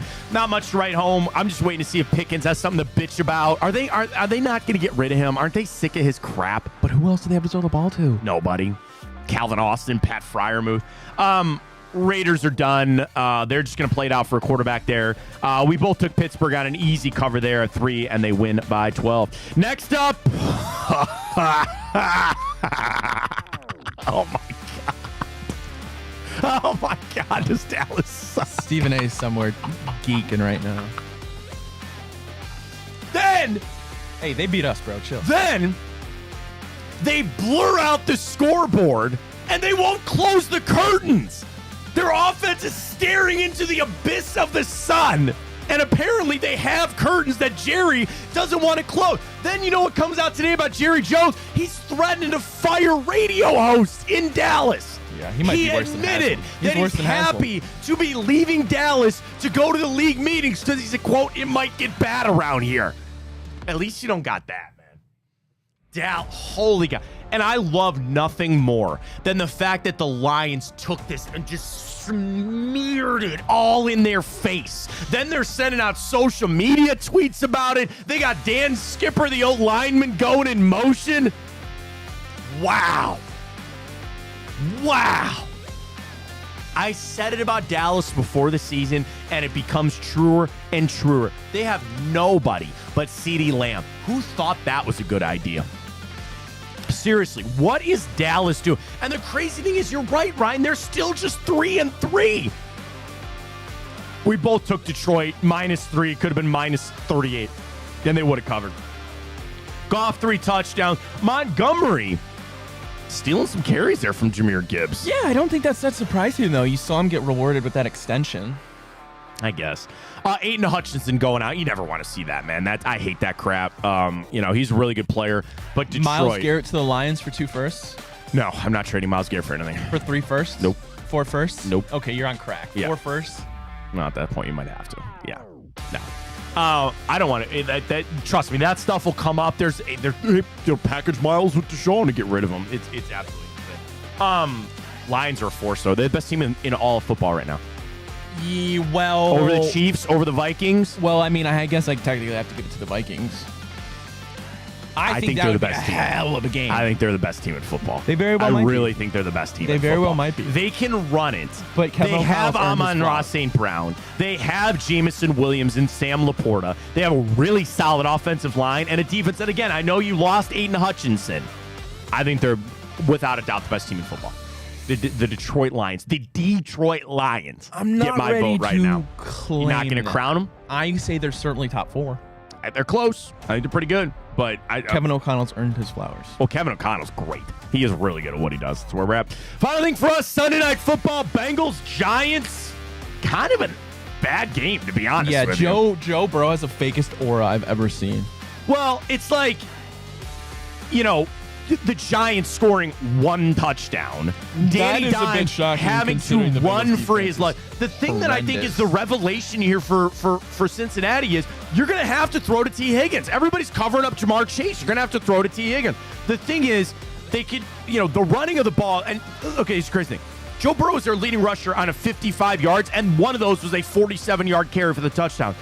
Pretty bad game. Sloppy, disgusting. We both took the Giants, though, on a giant L for us Well, there. I just will never take the Bengals. I just refuse. Maybe we got to start believing them on Sunday. We'll see how No, I don't. I just won't do it. Bengals 2-4, playoffs or no? Hell no. Hell no. Hell no. That defense Not still. with that defense. Again, that defense, you only give up 7 points. The Giants look atrociously bad. They didn't have Malik They Neighbors, look really bad. right? No, they didn't have Malik Neighbors. No, he's out. Right. Darius Slayton was their leading receiver. Wandale Robinson, Tyrone Trace. Yeah, they don't have anything. They don't have anything going on there for the Giants. Not great there. So overall in the week, we both finished 9-5, right? It's my best week. 9-5. Here's where it is. I lost on Seattle. We both lost Seattle Thursday night. Both lost on Jacksonville. And both lost on Washington. Those were 3 of our 5 losses. And Washington should. Then we both lost on the Giants. You lost on Denver, and I lost on Carolina. Man, we were staring down the barrel of good. I mean, again, 9-5. I ain't bitching. Yeah. That's a great week for us. Just some obvious ones that we should have had, man. Speaking of obvious, it happens to us all the time. All the time. People are screaming like, obvious. Oh, no. It's never obvious. Oh, no. The Commanders. They are kryptonite in the grid. Got it done yesterday. You got to send me Mike's info. I got to get that in mail for him. Please send me that after the show. Mike, if you're watching or listening, your giveaway is on the way. We'll get it to you. You know how the grid goes, left and right, player for each Super Bowl champion. And then we will complete our week, get another giveaway going. Go! All right, Super Bowl champion, not Dak Prescott. Always love hearing Troy. Watching that game last night, by the way, I flipped to YouTube TV. That dual screen of watching both the baseball and the football is like one of my favorite things. Watching the game last night, Troy Aikman's still best color commentator. He's the best. I agree.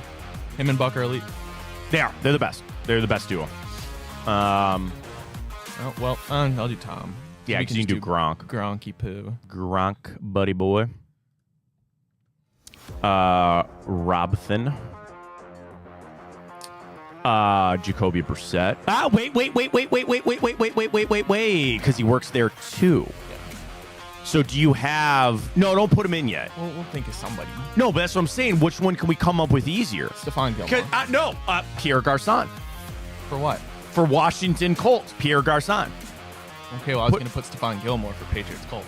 Yeah, but he also works Patriots Cowboys. True. See? So go put Pierre Garçon here. Pierre Garçon definitely played for the Colts. 1,000%. All right.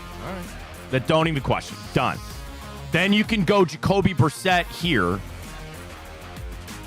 And now you can go Stephon Gilmore there. All right. See, we're getting better at this. Yeah. It only took us 5 months, but we're getting better at it. All right. Is that not Alfred Morris? Does that sounds right? Does that not sound right?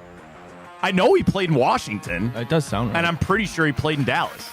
So should we rip it? Yeah, I mean, the easier one's not Dion, right? Did Dion play in Dallas? Or am I thinking of T.O.? No, Dion played in Dallas, didn't he? And he played in Washington for Yeah, 100%. Yeah. Right? He played in Dallas. I'm not crazy. Am I thinking of T.O.? I don't know. Should I just rip it? I guess. Yeah, that's what I thought. All right, Washington, Tampa. Case Keenum came to mind there. But the answer is not him, because it's Ryan Fitzpatrick. Does that work? Hell yeah. Wow. Doesn't it? Did he play for the Commanders? Yeah. Are you sure? Yeah. Wow, we ripped through that. 2 minutes. Look at that. Look at us go. Let's go. You want to rip through a quick... Hey, you want to do this? You want to break or you want to do timeout? I don't care. Let's go break. Let's take a break. Final one in the morning. We'll come back, rip through timeout, get ready to go for our guards bets. We need to hit one tonight, buddy. I got a savory one from Covers that they love. Garrett Cole under outs for tonight. Maybe that's part of You our have to parlay. come to the truck park. Tonight? Yeah, I'm going to make you. I might be able to. No, you don't have an option. I can bring my kid, I guess. You don't have a choice. All right, we'll figure that out. But we'll get to our plays for tonight for the Guardians in action. 5:30 tonight, Lakewood Truck Park. I'll stop by. I'll be there. We'll get it done. So we'll get to that coming up. All right, break, time up. Got it all for you. See with us. I'm Garage Beer, and this is Bobby Carpenter. Garage beer. Beer flavored beer. Beef with an F? Okay, my bad. It's crisp and cool, and it doesn't taste like ass. I'm Bobby Carpenter. I drink in garages because my wife says I don't belong inside. If you like a cold breeze on your bag, drink garage beer. It's American, and so can you. Garage beer. Beer flavored beer. Well, how do they know I'm doing this? Did somebody leak this out? It's social media. Oh. It's just, that's the way social media works now. I thought maybe you were just running that yap.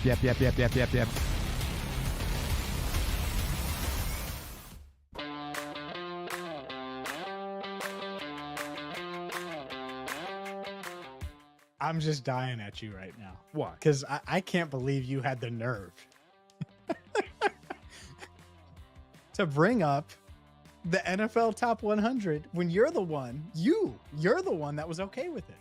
Of the two of us, you were the one that was okay with him being ranked darn near 40th. In the context of what happened in November of 23, that's what I said. Nope.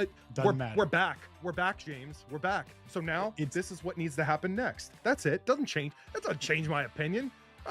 You can roll that clip. I don't care. I stand by what I said then in that context. This is different. I'm looking ahead. Jeez.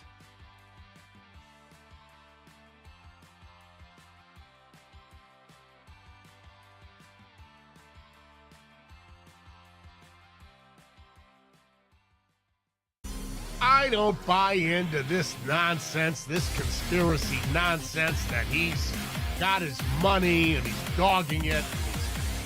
That's ridiculous.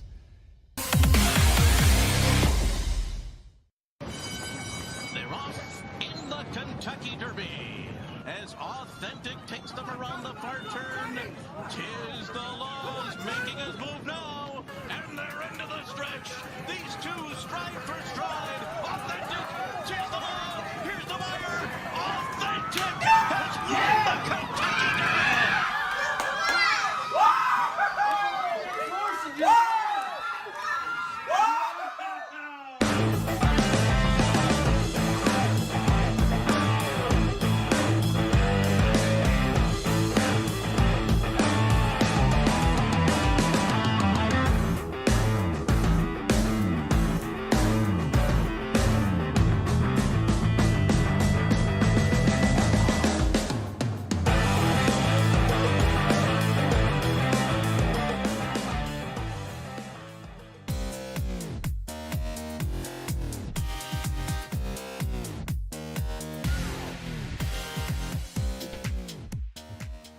All right, welcome back, Fontana Show right here on Big Play. We'll get you going for the guards tonight. I got it. We got to hit a little. I'm.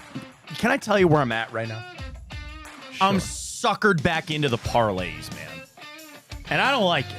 But that's where I'm at right now. So last night, we ran with Rocchio hit over 5 runs, over 5.5, done and done. Quan let us down, Lane Thomas let us down, and so did Carlos Rodon. Because he went over his outs, Lane Thomas didn't get hit, and Quan only had 1 base. Back at it again tonight. We'll get to it, but let's do timeout first. Tell you what happened here on the 15th of October. Happy payday to everybody out there. Here we are. We go back 1 year ago today. Would you say the Browns' win over the 49ers was the marquee win of Kevin Stefanski's career with the Browns? You had an undefeated 49ers team come into town. You beat them with P.J. Walker. Now, I remember that game as we all do. They got guys hurt. Did McCaffrey not leave that game? And I think Debo got hurt too. And Jake Moody missed that field goal late. But you beat them 19-17 with P.J. frickin' Walker. I think that's the best win of Kevin Stefanski. Isn't that so crazy that I'm sitting here talking about that being the marquee win of Kevin Stefanski's career in Cleveland? And it was 1 year ago, and here we are. Just 1 year. 1 year, man. Well, yeah. I mean, a lot can change in a year. A lot can change. What happens when you sign Deshaun Watson? I guess. This day, 2019, the Browns trade Austin Corbett to the Rams for a 5th-round pick. Austin Corbett has turned himself into a really good football player. And he was supposed to be the center of the future beyond J.C. Treader. You trade away Austin Corbett. Bro, he's a really good player now. He was on that Rams team for a little while. I think he's in Carolina now, and they suck. But, Austin Corbett's turned himself into a fine NFL player. This day, 2017. Well, you know how this went. Browns fall to the Texans 33-17. Kevin Hogan got the start. He threw 1 touchdown and 3 interceptions all in the second quarter for the Texans to get the win 33-17. Now, hey, Ryan, if I were to go back to the Houston Texans in 2017 and they beat us, who must have their starting quarterback been in that game? Deshaun Watson. 17 out of 29, 225, 3 touchdowns, 1 interception. You know who the leading rusher was for the Texans that day?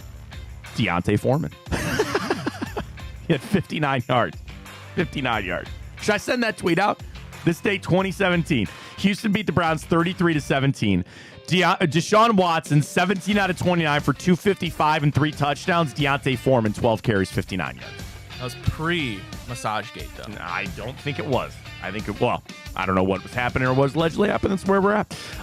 Also, because you want to know something else? Remember when Sunday would kick off and inevitably that morning there was some report about the Cleveland Browns? Something would come out. This day, 2017, before that Texans game, NBC Sports reporting that the Browns front office could be on their way out. Sashi Brown was running it, but NBC saying the Browns have been reaching out to executives to take that job over. Eventually, they'd find John Dorsey, which he helped this turnaround in a great way. But that was this day, 2017. This day, 2016, number 2 Ohio State beats number 8 Wisconsin 30-23 in overtime. JT Barrett threw the game-winning touchdown in overtime. He also had 2 rushing touchdowns. Was that the Devin Smith touchdown? Do you remember that? I know you're not Ohio State fans, so I'm probably asking the wrong guy. Was that the game that Devin Smith had a really long touchdown? I know it was against Wisconsin, but I just don't remember if it was this game. All right, what did I say? 2016?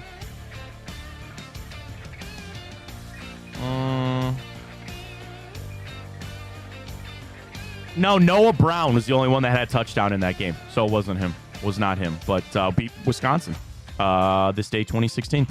This day, 2016 as well. Game 2 ALCS. Indians beat the Jays 2-1. Josh Tomlin, 5 2/3 innings, 1 run, 6 strikeouts. Andrew Miller, 2 innings, 5 strikeouts for Andrew Miller this day, 2016, as they get to win an ALCS game number 2. This day, 1989, Wayne Gretzky passed Gordie Howe for the most points in NHL history. This day, 1988, Game 1 of the World Series. You know what that is?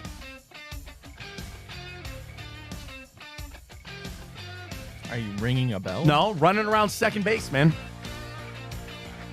You don't know that? No. Kirk Gibson. Oh. Injured off the bench. 2-run jack off of Eckersley with 2 outs in the bottom of the 9th to win Game 1 of the World Series. I don't know about Kirk Gibson? Go watch it. Great. He's hobbling. Gets up there, smacks a home run off one of the greater closers that the game's ever seen this day, 88. Also this day, 1988, it was Catholics versus convicts. Number 4 Notre Dame beats number 1 Miami, 31-30. This day, 1981, for the first time ever, Metallica performed as a band. Very good. Obviously, Cliff Burton passed away, but first time for Metallica. Very happy birthday to former Browns safety Abram Elam, Anthony Joshua, boxer. Is he not cooked? Didn't he just get his ass knocked out? No. I think he did. Penny Marshall, Keisha Cole, and Genuine, all celebrating birthdays today. Quite a few on the movie and TV side of things. You ready to go? All right. Start with a TV show. This day, 2000. This comes from an amazing comedic mind. And a lot of people would say that this is one of the best TV shows ever. Debuted this day, 2000. Curb Your Enthusiasm. That is correct. Oh my God, is that really? That is correct. Curb Your Enthusiasm is correct. I'm so wrong. Larry David, obviously. I've only ever seen clips, never watched it. I watched a little bit. I think I would like it. I'm all in on Penguin good. right now, though, man. I am in on Penguin. So freaking good. I haven't started it. Wait, because you're gonna want to binge it. Right, that's what I'm So I doing. did 3 episodes back to back. Oh my God, it's so good, so good. But anyway, yeah, Curb Your Enthusiasm. Because what wasn't it that it went away, then it came back? Yeah, that's what I thought. But yes, Curb Your Enthusiasm. Well done. Oh, I got a wrong date on this. Hang on. No, I got a wrong day for this. But Curb Your Enthusiasm still holds. So there you go. All right, this up. 2 movies released the same day, 1999. You want movie 1 or movie 2 to start? 1. This was a ripoff of one of my favorite movies of all time.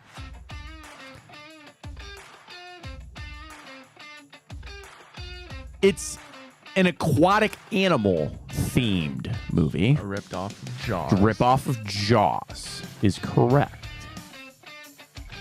About a whale? No. It's sharks.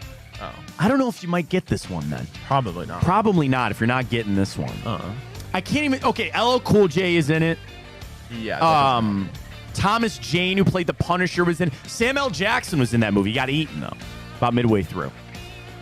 Have you heard the movie Deep Blue Sea? No. When it got in. So the whole premise is there's a research center out in the middle of the ocean, and they're breeding sharks to create a serum or something like that. But they gave them a bunch of steroids. They become psycho sharks. They try to flood the thing to get out, and they eat everybody while they're in there. Not good. It's okay. It's I'm not watching it as a cinematic masterpiece. It's not that bad. All right, next up, also this day, 1999. Some people consider this a cinematic masterpiece, though. A real cult following for this movie that is heavily, I don't say heavily have a lot to do with it, but soap is involved in this movie. Fight Club. That is correct. Is that too easy to lay that up for you, or is it all right? Well, that's all right. That's all right. Tyler Durden. So it's one of those movies you can never watch the same after you watch it once. Right. It's like Shutter Island. Once you watch it, and spoiler alert, you know who Tyler Durden is versus the narrator.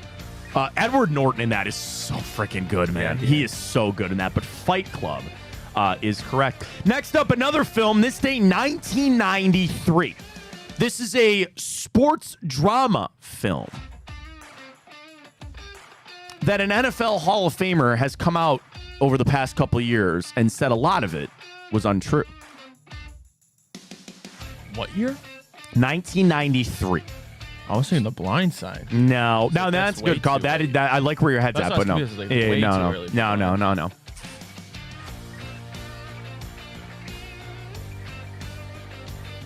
So it's based off a real story? It's based off of a real story. It's a real motivational type of story. Oh, Rudy. Rudy is correct. Joe Montana came out. He goes, that's a bunch of bullcrap. He goes, we all hated him. Everybody goes, he was a tryhard. That's the hilarious. Jersey thing never happened. Yeah, he got a sack, and then they carried him off the field, and Joe Montana goes, we were being ironic. We were being funny that we were going to carry him off the field, and then you get ruined. Not a bad film. Like, I'll watch it, but it's hard to not watch it and just goes, oh, I mean, it all is. Remember, the Titans isn't completely accurate, all that other kind of stuff, but Rudy is correct. All right, final one, a television show. This day, 1951. The life of a club owner and his kooky wife. A club owner? A club owner and his kooky wife. You're thinking of the Addams Family. No. Creepy and No. creepy. I love that movie. Or I love that show. And the movie. I don't know that plot. This one was funny because anytime they pictured their bedroom, they slept in separate beds as a married couple. And they were actually really married in real life. 51. I'm going to have to pull deep in the bag. Set in their apartment building in New York City. Centers on main character and her singer band leader husband, along with their best friends and landlords. During the second season, they have a son. No idea. The Ricardos? Never heard of it. No, that's their last name. That's not even the name of the show. Oh. Ricky Ricardo, Fred and Ethel. Sounds familiar. Lucy. Is that Lucy! I Love Lucy is correct. Okay. I Love Lucy. Never seen it. Never seen it? I just think it's interesting that it was in black and white, then it went to color, and you realize that Lucille Ball had like red hair. You can never tell in the black and white, but she had red curly hair. So I Love Lucy. Spin-off of they did spin-offs of the Desi Arnaz Hour and the Lucy Desi Comedy Hour and all that other kind of stuff. But yeah, she was really married to Desi Arnaz in real life, and then they did the show I Love Lucy. So there it is for it. I thought about the bracket this week because I said I wanted to do the best album of all time. I thought about this, Ryan. Should we just take it in our own hands? Because everybody's just going to say what they like, right? So I searched this of Rolling Stone's top 500 albums of all time. Do you just want to take the top 16 from this and let people bitch about it? Yeah, I like when that happens. So like Marvin Gaye, What's Going On is number 1. Beach Boys, Pet Sounds is 2. Joni Mitchell is 3. Stevie Wonder 4. The Beatles are 5. Nirvana 6. I think we're just going to piss people off, aren't we? Yeah, that's what we do best. Prince 8. Bob Dylan, Tracks on the Blood 9. Blood on the Tracks, I'm an idiot. Beatles again. Thriller is 12. How the hell is Thriller 12 on that? Rolling Stones, Public Enemy. I don't know. Maybe we'll figure that out, but I'm just gonna upset people. But we'll figure that out a little bit later. No, we got to figure out tonight. The guards, come on now. Garrett Cole on the hill. Let's get this done. Let's set our parlay. You ready to go? What are you feeling for tonight? I would love a nailer bomb. We need one, but I'm not sure that's gonna happen. Okay. Here we go. Season series. We've already done it. I already told you, obviously, they beat us in the regular season here. They're 7-3. The over-under is just 5-4-1 in the last 10 games between the Yankees and the Guardians. Now, Tanner Bybee coming into this game, the Guardians are 4-1 in his last 5 starts. They beat Detroit 5-4, they smoked them 7-0, and they won his last 2 regular season starts. In his last 5 games, he has an average ERA of just 2.5, strikeouts in those games, 3, 6, 7, 5, and 9. Can we get 5 strikeouts tonight for Bobby? Do you like that one? Yeah, I think 5 or 4? I think he's going to have to. All right, Garrett Cole, his last 5 starts. The Yankees are also 4-1 in his last 5 starts, including winning their last 4 straight. Beat Kansas City twice, 3-1, 6-5. Before that, last 2 regular season starts, smoked Baltimore, and they beat Oakland, who suck. His last 5 starts, 4-4, 5-7, and 2 strikeouts. He's averaging 4.4 strikeouts in his last 5 games. Bybee's averaging 6 strikeouts in his last 5 games. Bybee did face the Yankees once but it was last year. That's his only start in his career against the Yankees. That was 1 year ago. For Garrett Cole, we faced him on August 22nd. They smoked us 6-0. Garrett Cole went 6 innings, gave up 1 hit, but he only did strike out 2 all the way back in August. So that's where we're at with that one. Give me a couple more here. Total is 7. I know, Bybee and Cole, man. That's like a sucker to take the over, is it not? That would make you think under's the play. All right. Odd Shark likes the Nerfy. Bronx Bombers have been quiet this postseason, rocking a 5-1 Nerfy record. Garrett Cole takes the hill for Game 2 of ALCS, fresh off 7 innings of 1-run ball. With Cole locking down the first, just get a clean inning from Tanner Bybee, and this bet will cash. Mitch Banner, Odd Shark. He likes the Guardians' money line. This pitching matchup is built for an upset. The Guardians have won Tanner Bybee's last 4 outings, which I just mentioned, and the righty has given up just 2 earned runs in just more than 2 earned runs in one of his last 7 starts. Garrett Cole, on the other hand, has a 4.4 FIP. The hell is that? The hell is FIP? FIP? Feline infectious periodontitis? No, not that. Fielding independent pitching. It's similar to ERA, but focused solely on the pitcher, not the defense, not win, not anything else. He's allowing an OPB of over 300 to current Guards hitters. Jose Ramirez, they like him for a hit. J-Ram is just 4th on the hit odds. He should be number 1. He has 8 hits in his last 10 games and has a 391 career average against Garrett Cole. Let's go. All right. Here's where we're at. So we got to take. Okay. Hit Jose Ramirez. Do you want to take again Quan over 1.5 bases? Does that sink you? You don't like it? It's not that I don't like it. Do you want to go anybody else hit? Lane again? Yeah. Are you sure? Yeah, dude, come on. Hang on. Can I get Lane Thomas career against Garrett Cole, please? Please. Lane Train Thomas. Not the MMF fighter, Thomas Lane. I'm looking for Lane Thomas. In his career against Garrett Cole, he's never faced him. Yeah. Lane Thomas in his career has never faced Garrett Cole. That doesn't surprise me. All right, go Lane Thomas. Please confirm my location. Thank you. Strikeouts. Tanner Bybee, 5. 4. 4 gets me to plus 230. I feel much more comfortable with 4. Guardians money line. Oh, no, we like the over. Or what do we like? The under. Should I go under alt? Under 9.5? Yeah. Okay. That gets me to plus 400. There you go. Don't get greedy. You like that? Yeah. Boosted by 50. All right. I'm in for that. Same game parlay. Let's roll. Let's get it done for the Guards. Tonight, obviously, I think it's going to be a lot on Bybee. You got to get that start out. Oh, no. Should I do Nerfy? It's up to you. Come on. Hang on. What did I say? Under 9.5. Why are they still confirming my location? Come on now. Step your game up here. All right. MLB. All right, sorry. I'm doing this bet. Sorry. Do I take the Guardians money line? Is that bad news? You don't like it? All right. We like Ramirez hit. We like Lane Thomas hit. We like pitcher 4 strikeouts for Bybee. We like total under 9.5. And then where's my Nerfy? Where's my Nerf? A run in the first inning? No. Gets me to plus 700, Ryan. $2 wins me 16. There you go. Boosted up to 23. Done and done. Let's go.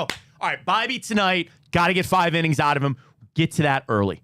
Like, that's what I'm looking at here. When you look at Garrett Cole and the matchups that you're going to have, he's not like I'm looking at that so hard about Garrett Cole. He's not impenetrable. You score that run first, not in the first inning though. We don't need that. Score that run early, and just take a little pressure off for Tanner Bybee. You get to the 6th inning, then you rip Cade Smith, Tim Herron, Emmanuel Clase, Gaddis. You get to the off day. I'm feeling it for the Guards tonight. Come on now. Come on. It's all in front of you.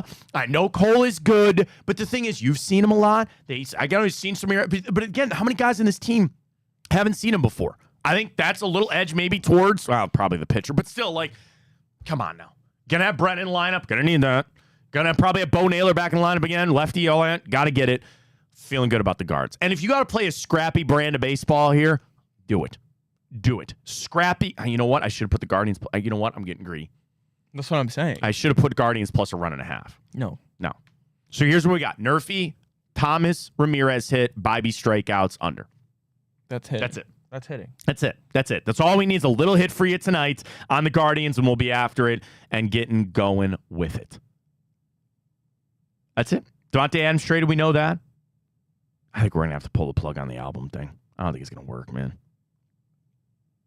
So the conditional pick, it gets a second if Davante Adams becomes first or second team All-Pro, or he is on the active roster for an AFC championship game. That's not happening. So it'll be a third. Yeah. So it'll be a third. It'll be a third for 100%. Davante Adams. Oh, we didn't get to this too. Hassan Reddick has apparently been allowed to search for a trade. It's starting to pick up. Joke. It's starting to pick up, man. And I'm telling you, the Browns gonna have to fight this off, man. They're gonna have to fight this off to try to figure out if it's time to move Amari Cooper. I don't know. We'll see how it goes. Great stuff today. Appreciate everybody joining us. Back tomorrow. Victory Wednesday. Let's go, Guards. Try to get Noah on tomorrow too as well. I want to talk to him about everything going on. So we'll do that tomorrow. For Ryan Tyler, I am Matt Foley. Hey, 5:30. 5:30, Lakewood Truck Park. We'll see you up there. Jensen, Gab, crew will be there. Boss Chicken Beer's going to be there. I might just tell my wife we go up there for dinner. There you go. Maybe we do that for dinner. She loves Boss Chicken Beer. There you go. Maybe I'll talk her into that. We'll do that up. So we'll see you there tonight, 5:30, Lipton Hard Iced Tea. Enjoy one of those. See you at Lakewood Truck Park tonight. For Ryan Tyler, I'm Matt Fontana. As always, take it easy.